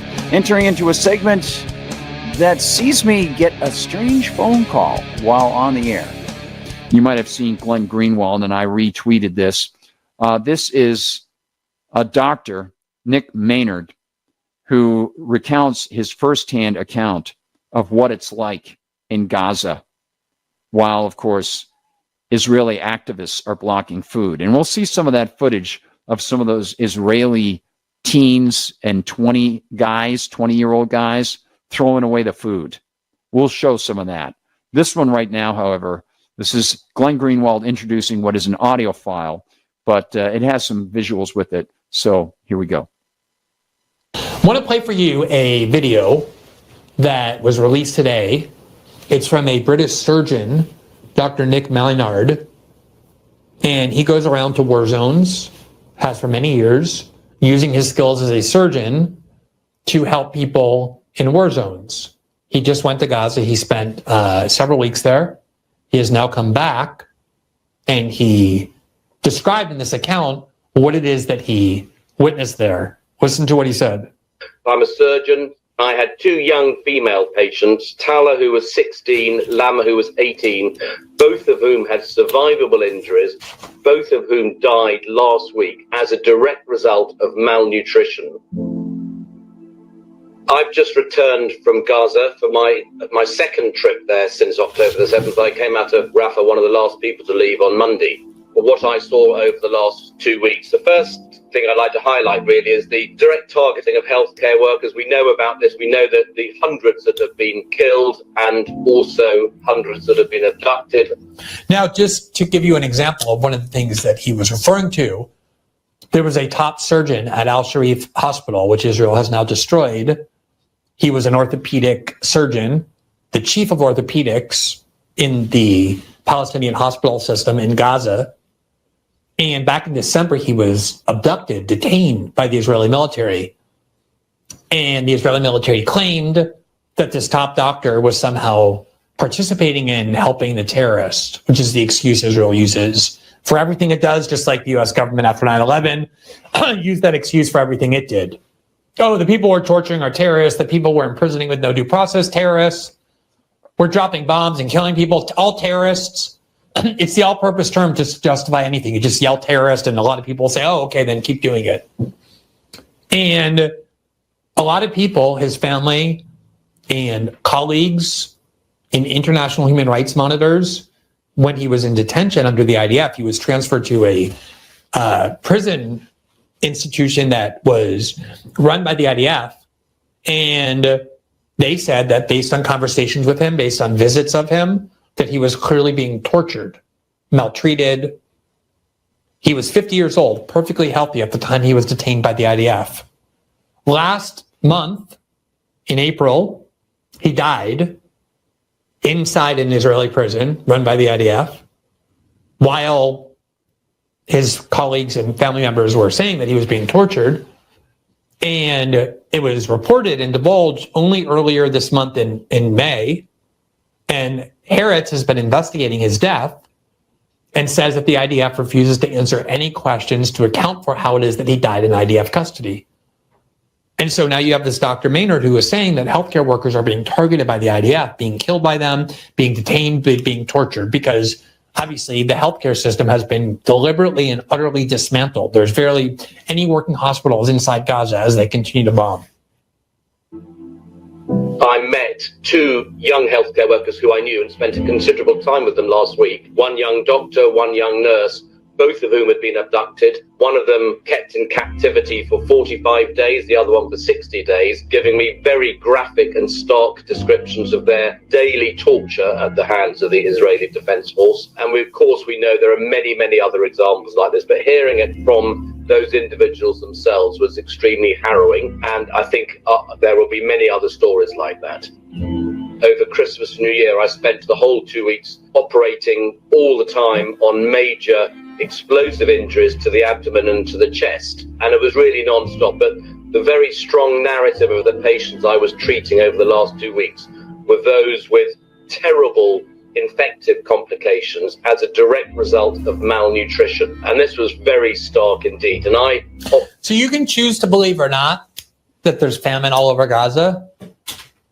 You can dismiss it as reports of Hamas, even though international hunger organizations and aid organizations are all saying that there's famine, even though Western doctors and nurses and other healthcare workers and aid workers who go into Gaza all come back reporting mass famine and malnourishment.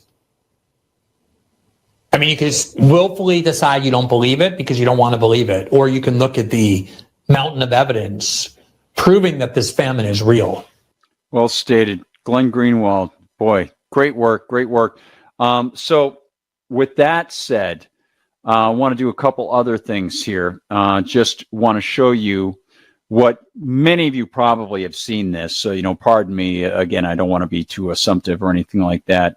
But you might have seen some of this footage. I believe Charlie Robinson put some of this out. Derek Brose put some of this out, I believe.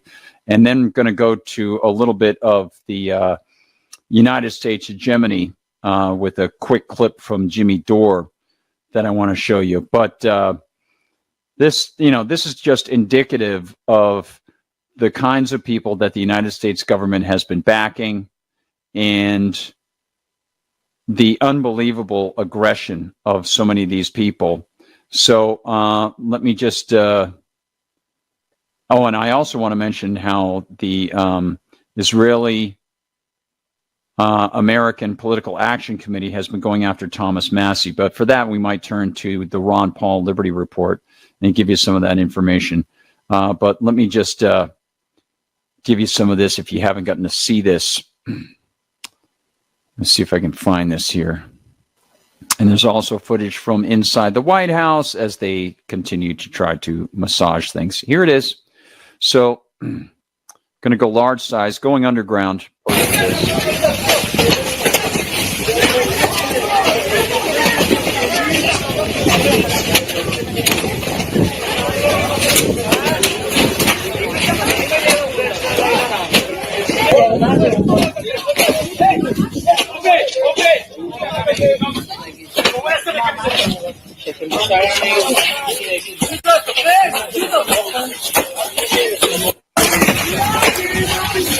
Boy, oh boy, oh boy. Shameful, shameful. If you're listening in audio, that was a group of mostly young men, maybe one or two women there. One comes from behind the camera and emerges. Very fit, very healthy, one obese young man, mostly probably in their 20s, a couple teenagers, and they are throwing away boxes and boxes of food, smashing them, jumping on them like petulant babies. Petulant toddlers. As Going Underground writes, Israelis destroy humanitarian aid that was meant for the starving, injured, and traumatized Palestinians before it could be sent to Gaza via a crossing. Over 600,000 desperate children are in Rafah alone. These are the real so-called shared values of genocidal barbarism that the US, UK, and EU speak of when praising Israel. Yes, 100%. And of course, we have the mentality of people like Lindsey Graham to thank as they try to tell us that somehow the United States is somehow siding with the good guys as he talks about using nuclear weapons on Gaza. Okay, here's Aaron Monte. He says, watch Kimberly Hackett grill Jake Sullivan. Notable that she's with Al Jazeera, which Israel just banned. Holoflow writes, Jake Sullivan can't defend his position that genocide is not happening. Quote, you said at the start of this that you don't believe what's happening in Gaza is genocide. What criteria are you using? So let me give you this. Check it out.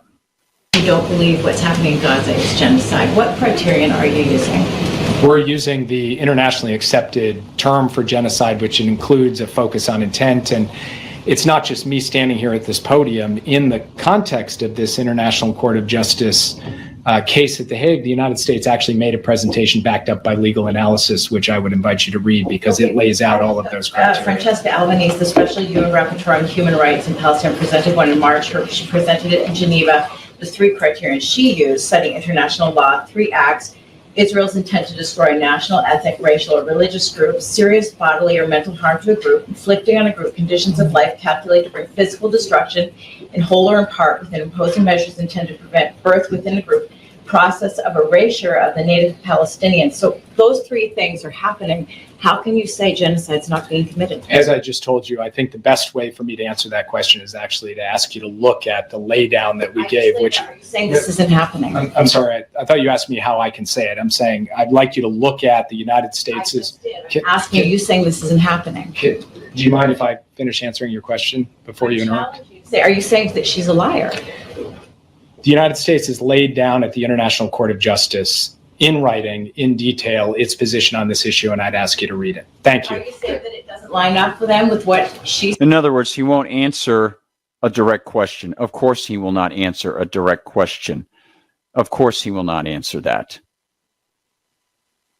Because not only is she correct, but there is literal footage of IDF spokespeople, of people associated with Netanyahu's government, laying out what their plans are for those people, describing children as future members of Hamas, saying that there's no difference, saying that they want to sweep everyone away, saying that they will shut down water and electricity. These are facts. So saying that they will do it and then seeing that they did do it shows publicly stated intent and then action on specific points of ICC, International Criminal Court, genocide criteria.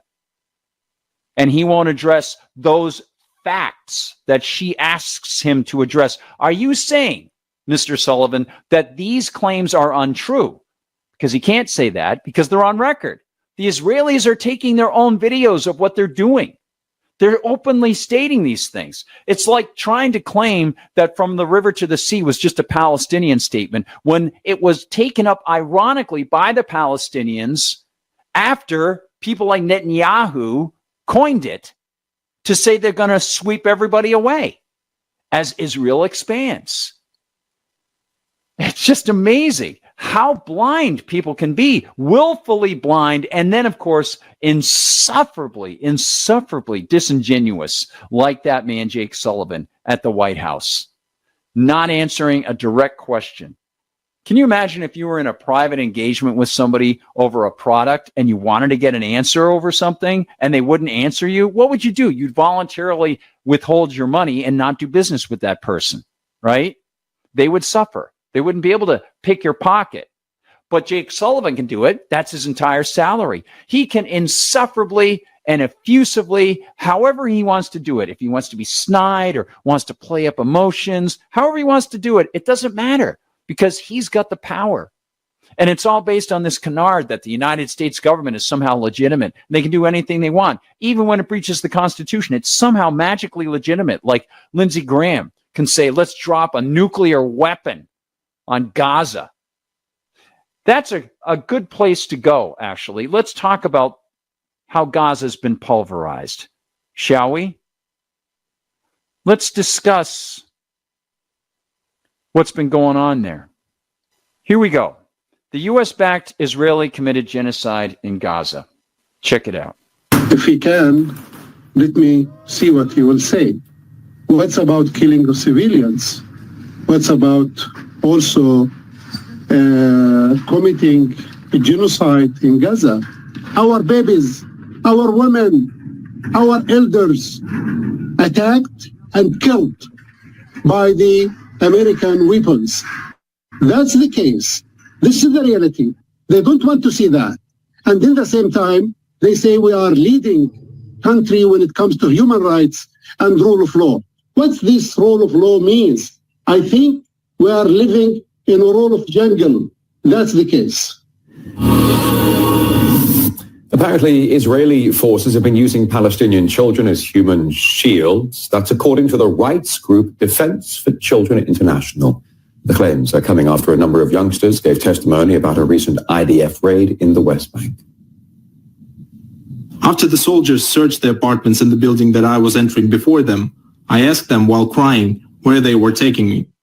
One of them told me in Arabic that they would take me with them to show them the way, in addition to opening the doors of the neighboring homes and entering before they did. The soldiers told me to knock on the doors of the apartments in the building while they were standing behind me at a fairly short distance and to ask the residents to come out. And this is what I did. They told me to walk in front of them in the alleys of the Sawalma neighborhood in the camp. They would hide in the alleys and tell me to see whether there was anyone around. After that, they untied my hands, and whenever we passed a house or building, they would instruct me to enter and ask the residents to come out. We heard from the General Director of Defense for Children International, who suggests that Israel violates children's rights with impunity because, to date, there's still no one who's holding Tel Aviv to account. This is not the first time that the Israeli soldiers use children as a human shield, but this time is different than the previous times because they used it against 3 children in the same time. They used 2 of the boys. They poising their machine guns on their shoulders and they start to shoot in different directions inside the refugee camps. So you can imagine children in the age of 12, 13 years old being subject to such kind of treatment and shooting from their shoulders. And of course, having them for time by pushing them to get in places that they never been in, they force them to do the work of the soldiers in order to keep the soldiers in a safe place while the children are in the high-risk place. Israel is, I can say that, the only state in the world arresting and prosecuting children in the Israeli military courts. Israel is in a systematic way violating the children's rights. And of course, usually they use the propaganda that accusing the others that they are doing that while they are practicing it as an army, not as a military group here or there. As an army, it's a policy according to our data. Unfortunately, Israel is lived under full impunity because of the Western culture, Western policy, the hypocrisy, the double standard, and then Israel received it as a kind of protection and as a green light to continue their crimes. Israel is committing war crimes, crimes against humanity, genocide. But I just was wondering as I looked at those automatic weapons, those great proponents of gun control, they claim that something is a semi-automatic weapon when there's only a gun with one pull, one round going out, or there's automatic weapons. There's no semi-automatic weapons. But of course, they'll make things sound scary, and they want to take your rights to defend yourself while they're also taking your money to send those guns and that ammunition and a lot of other things to the soldiers who are, I believe these reports, engaging in that sort of activity. And now I really, really understand what my friend Anthony Gregory said. I'm doing everything I can to work in gray and black markets because I do not want the government to get my money. I think I get it. It's amazing. And the absolutely gratuitous, disastrous things that these people have been saying are just incredible to witness and see. Let's watch once more as this blowhard talked about the nuclear stuff. And then let's go back, because I know someone in chat mentioned the pulverized buildings, the tons and tons of destroyed buildings there, because, of course, it's Hamas's fault that the Israelis have killed, so many thousands of innocent people, wiped out hospitals and so on and so forth, right? And yes, sent salt water through those tunnels, that sort of stuff, right? Let's hear from Lindsay, because he's awesome.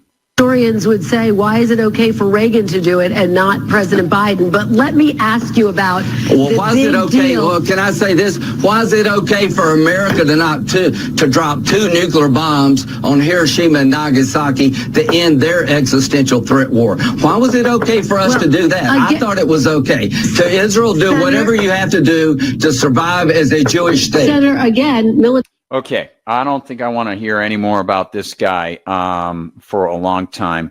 I am amazed to think that this guy is going to get away with not being brought up as a war criminal. That blows me away. That, again, the whole thing about the state is it is a perpetual state of war. Again, to get back into the philosophy of things, John Locke erroneously argued that the natural world, hold on a second, getting a call. It's from the CDC. Okay, let's see what they're saying. Hello? I'm calling on behalf of the Centers for Disease Control and Prevention. How are you today? I'm doing fine. I want to let you know that I am live streaming right now. Here, let me bring this up. I'm live streaming right now. Could you mention your name again? I'm Rakita Smith. Okay, thank you for calling. What can I do for you? You're calling from the CDC, the Centers for Disease Control? Right. I'm calling on behalf of the Center for Disease Control and Prevention. We're conducting an important study about the health and vaccinations of children and teens, which will provide crucial information about the risk of diseases in our communities. And just to let you know, my call will be recorded and monitored for quality purposes. Oh, no problem. Cell phone, I need to ask, are you currently doing anything that would make it unsafe for you to talk, such as driving? No, I'm not. Now, may I ask you a few questions once you go through your protocol? Sure. Okay, great. Just let me know. Go ahead. Okay. Am I speaking to someone who's 18 years old or older? I'm not going to answer that question. I'm going to ask you a few questions. I will tell you I'm over 18 years of age. Was this number randomly generated? Yes, sir. Okay. You're calling on behalf of the CDC, or are you actually employed by the CDC directly? I'm employed by NORC at the University of Chicago, calling you on behalf of the CDC. Okay. Well, I'm going to make it a decent night. I know some people probably respond very intensely and so on. I just want to let you know that I'm opposed to all government. I'm what they call a voluntarist, and I believe that unless something is done voluntarily, it's invalid. And so therefore I stand against all taxation and all government offices, because they're only run and populated by force, by taxation. Stay tuned for more Liberty Conspiracy on Free Talk Live as we investigate this interesting phone call. Cash Crunch, there's an app for that. I'm Holland Cook with Inflation Hacks. You can earn cash back using the Upside app for gas, groceries, and at participating restaurants. Open a free account and then claim offer at participating businesses. You can redeem points for gift cards or deposit to your bank account. And who pays for this? The merchants who want you to be a regular. Read more at upside.com. You might already check gasbuddy.com for best price at the pump in your zip code, and their free forever gas card can save as much as 25 cents a gallon. And here's a tip. If you're unfamiliar with an app, hit bbb.org, the Better Business Bureau, and Google user reviews. Be careful which apps you let onto your phone. How are you coping? Post your inflation hacks on the blog at andyoucanquoteme.com.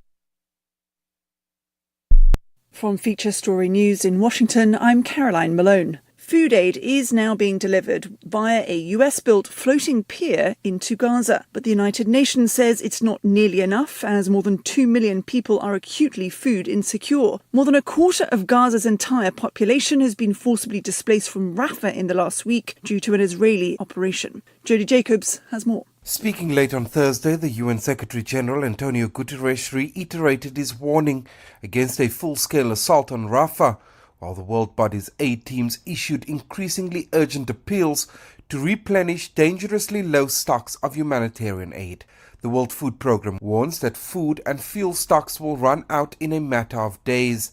The world body says there is limited fuel in Gaza to fill up delivery vehicles, and says it believes that land routes are still the most viable, effective and efficient aid delivery method. Jody Jacobs, New York. The man who broke into US Congresswoman Nancy Pelosi's house and attacked her husband Paul Pelosi with a hammer has been sentenced to 30 years in prison. David DePop admits he was planning to kidnap Nancy Pelosi, who was one of the top-ranking US officials at the time. Ira Spitzer reports from San Francisco.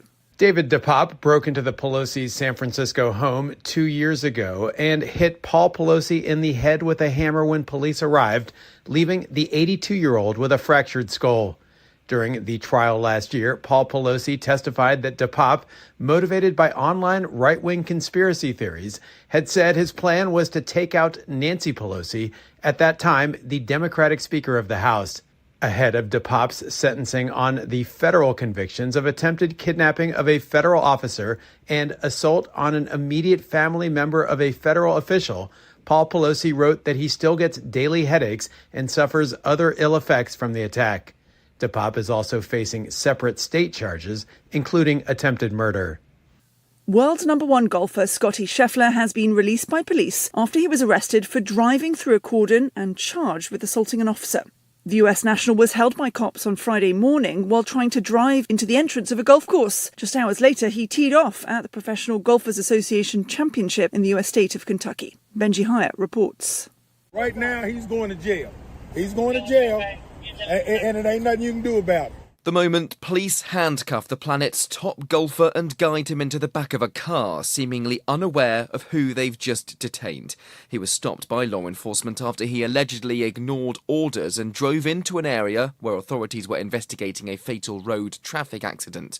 Eyewitnesses say Scheffler asked bystanders to help him as he was being led away. In a statement on Instagram, the professional golfer claimed it was all, quote, a big misunderstanding and that he never intended to disregard any instructions. Yep, we still do email. Drop your email address in the entry box at freetalklive.com and you'll be kept in the loop with Free Talk Live.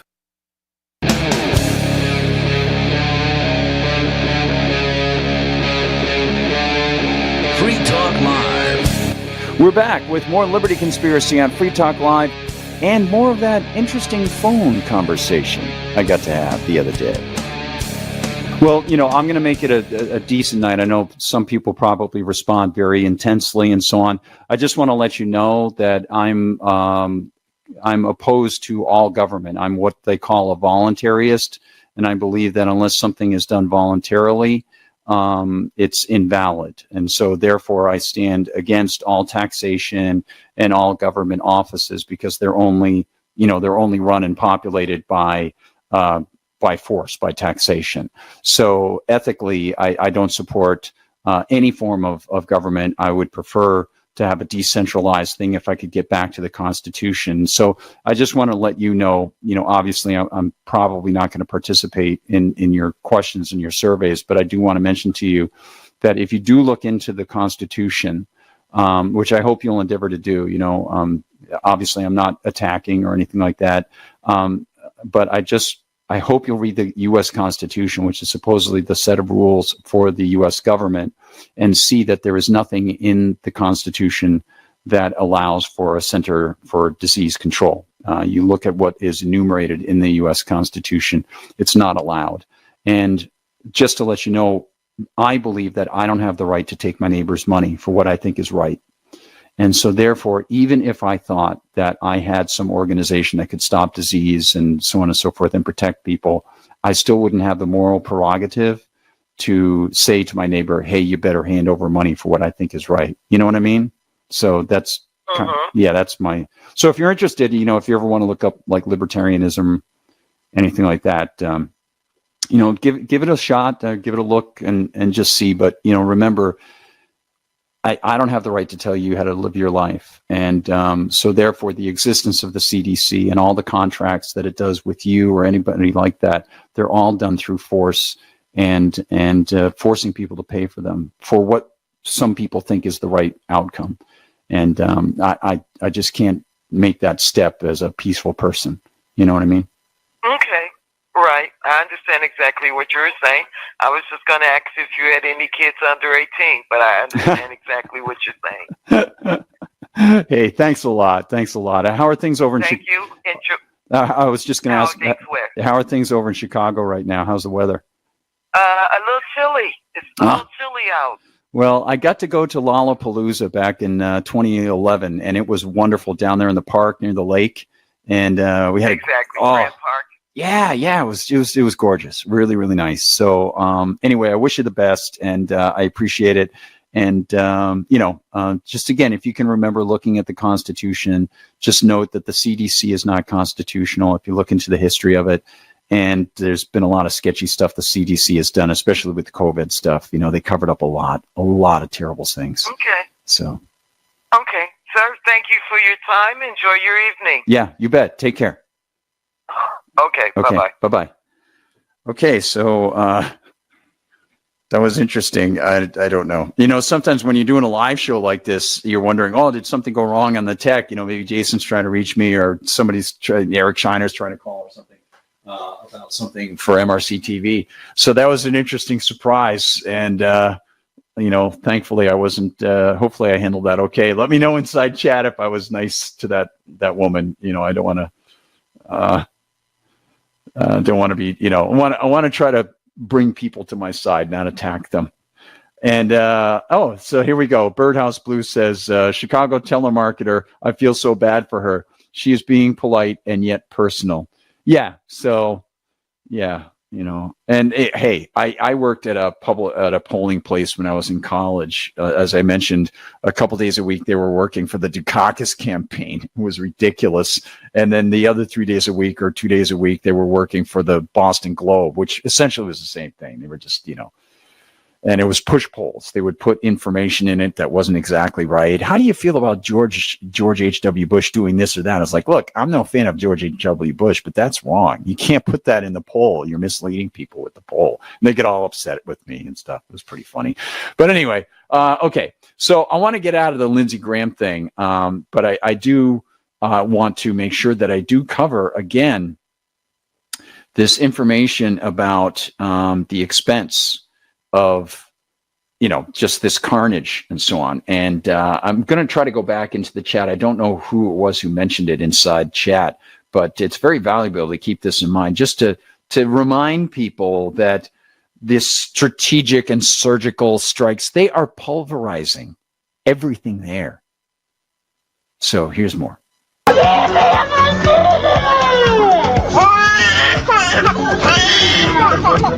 The IDF once again strikes the densely populated city of Rafah as the Israeli Security Cabinet reportedly greenlights an expansion of the operation there. It would take 100 trucks, 14 years to clear the rubble, but because of all the additional hazards, this could be spun out into a much longer period. From unexploded bombs to human remains, the UN's Mines Action Service is sounding the alarm over unprecedented destruction in Gaza. All right, so we need to skip ahead just a little bit to get to that footage, so I'll bring it forward just a little bit for you so you can see how destructive some of this stuff has been. Yeah, in fact, I want to open this up to you and get your opinions on some of this just to see what you're thinking. Yeah, let me turn it over to you. I think we've got enough about the expenses. We played that before. Harry Hart, hey, thanks for being there, Harry. And it is interesting, again, coming from my perspective of going to Boston University and the strange mindset of so many of the Zionists there when they assumed I was Jewish, and then they would start to say things, and it was just like, what am I hearing? It was just pathological about the Palestinians. It was crazy stuff. And, I'm seeing it manifested right now. There's a lot more. And so I want to turn to a couple things. First off, I want to go to the Ron Paul Liberty Report because Ron Paul covered some very key information today about things like Thomas Massie and his very strong stance against the so-called anti-Semitism bill. And it's just been so valuable to see some of these things that I think it's important to watch this, especially as at least one member of the military has done the right thing and resigned over what's been going on. So there'll be a little audio here, obviously, as a commercial comes up. So you might be aware that over at Zero Hedge, they are reporting, in fact, I can show you some stills that I've taken. They're reporting that the American-Israeli Political Action Committee funded a splinter group that has been putting out a lot of critical things about Thomas Massie. So let me see if I can find this first for you from Zero Hedge. Yes, here it is. Okay. Pro-Israeli PAC, and I think Daniel will bring this up as well. Pro-Israeli PAC runs $300,000 worth of anti-Thomas Massie ads. And it's possible he might run for Senate when McConnell leaves, but we'll see. So, pro-Israel PAC Guns for Massie. Did Speaker Johnson encourage the attack? The prominent pro-Israel super PAC is gunning for Republican Congressman Thomas Massie in retribution for his many recent votes against bills that advance Israel's agenda in Washington. The group may have had some high-placed encouragement. Massie says House Speaker Mike Johnson recently threatened to sic the Israel lobby on Republicans who didn't toe the pro-Israel line. Now, let's go back into the world of the Ron Paul Liberty Report. And we'll also get into this resignation from a pretty high-ranking military member. Here we go. Over Gaza, by the way. Two things going on. They're trying to hurt him in his race. But, here we go. Here we have it.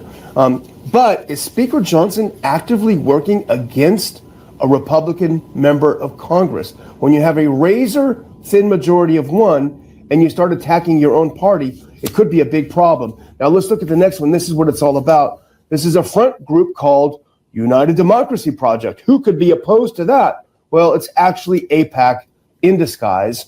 They announced they're pouring $300,000 into ads on Fox television affiliates in Massey's home state of Kentucky were trying to shine the light on the radical anti-Israel record of Tom Massey. Of course, it doesn't go by Tom. They don't even know who they're talking about. He says, we want every single voter in the state of Kentucky to know about his anti-Israel actions. But as you suggested in your opener, Dr. Paul, if you put the next one up, it's not really about this year because Massey is in good shape this year. It's very popular. With its statewide attack, AIPAC likely intends to influence the 2026 election as well. McClatchy reports that Massey is considered to be one of three favorites for the 2026 Republican nomination to replace retiring Senate Majority Leader Mitch McConnell. Now, we're going to play the ad, this 30-second ad. And first of all, I just want to say leave that up there if you don't mind, please.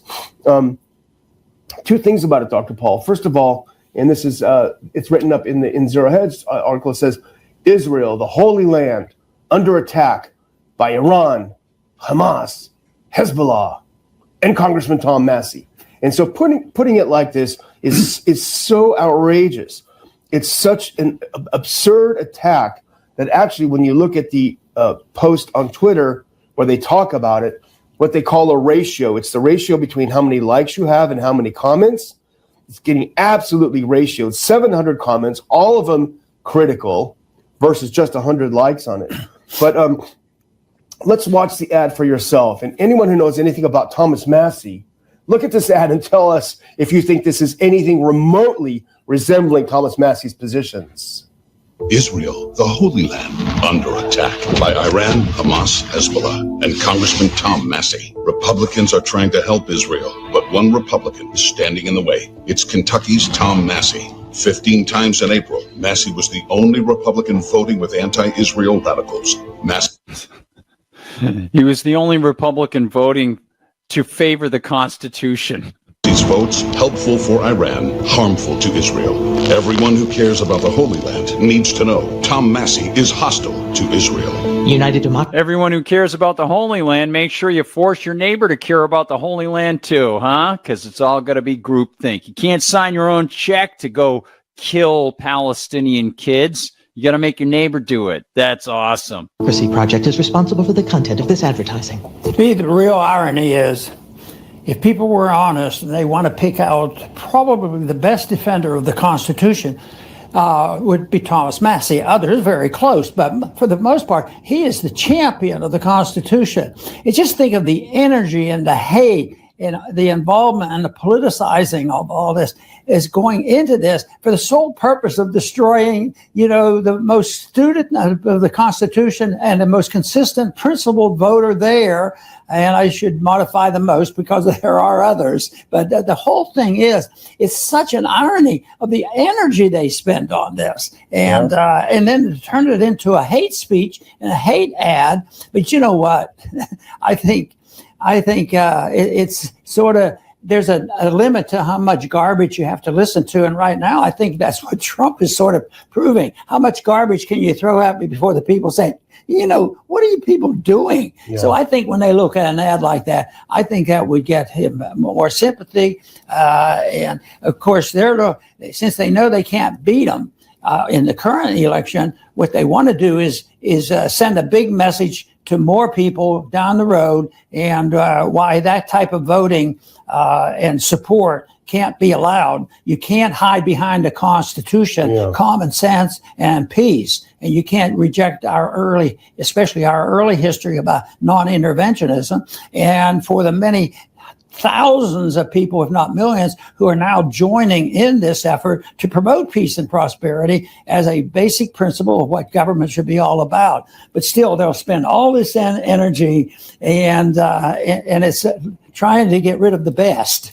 Yeah. It doesn't make any sense. Well, using this insane hyperbole, and they use it over and over. All the student protesters love Hamas. They just want to kill every single Jew in Israel. That's the hyperbole they use. And the same hyperbole is Thomas Massey just hates Israel. That's why he votes this way. There couldn't be any other reason. Well, he's been very clear about this, and he's been very consistent. He votes against all foreign aid. Full stop. Doesn't matter. Votes against all foreign aid. And exactly. The other one they're attacking him on is the Anti-Semitism Awareness Act. And put this next clip up. Yes, he voted against this. He voted against it, as you say, Dr. Paul, for very good reasons. He characterized its very statements. So Massey also tried to defend the First Amendment as only one of only 19 representatives voting against the Anti-Semitism Awareness Act, still pending in the Senate.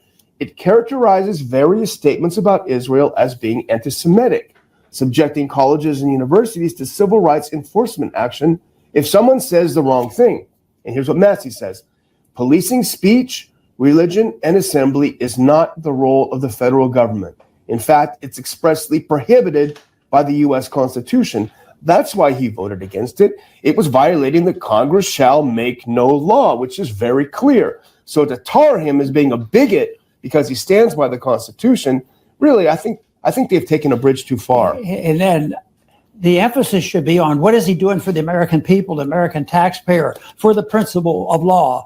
And he's the one that stands out, and as a champion of this, he thinks that spending is bad, that to steal from the American people to spend this money. You just think of there's a lot of money being spent in the Middle East, but what about Ukraine? How many billions of dollars are going there? And if you're not for it, for some reason, you're not for foreign aid, therefore you hate the other people, and they go on and on. And at the same time, he can easily make the case that if you want to vote for the American people, I mean, this whole idea that forever budgets and deficits will never matter, the sound money will not matter, that the expansion of government, which is on autopilot, will not and does not matter. It's a fiction. And so you stand up and warn people about it, and that's the type of rhetoric you hear from it. They're hateful people that write things like that. Yeah, they are, absolutely.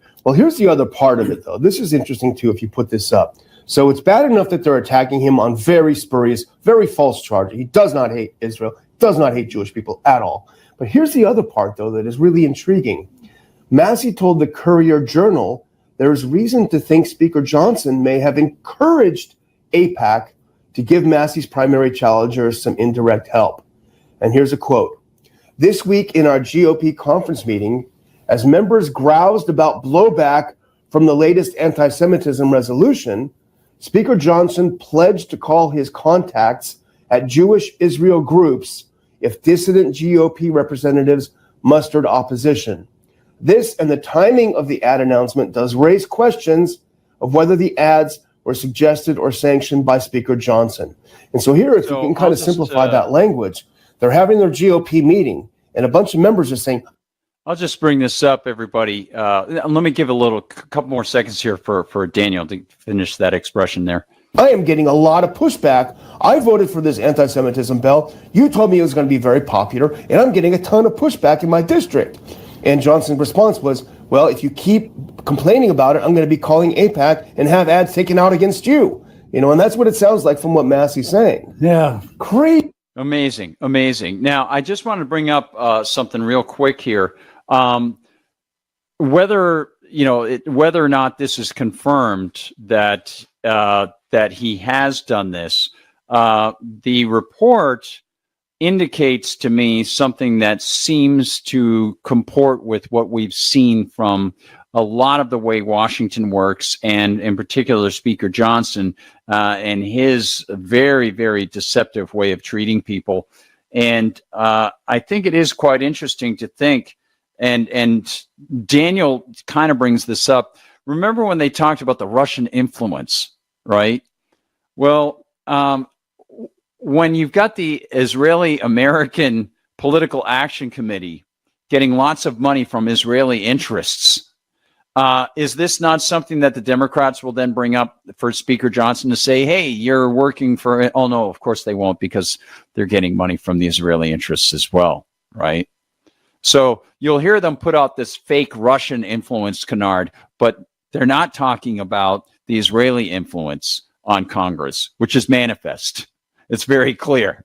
And we're seeing the results of it in tens of thousands of killed in Gaza. Now, I want to turn to Dave DeCamp of antiwar.com, who has a good report on this soldier who has left the military because he has resigned over the Gaza slaughter. So here's Dave DeCamp, everybody, from, of course, antiwar.com. And from antiwar.com. This is anti-war news for Tuesday, May 14th, 2024.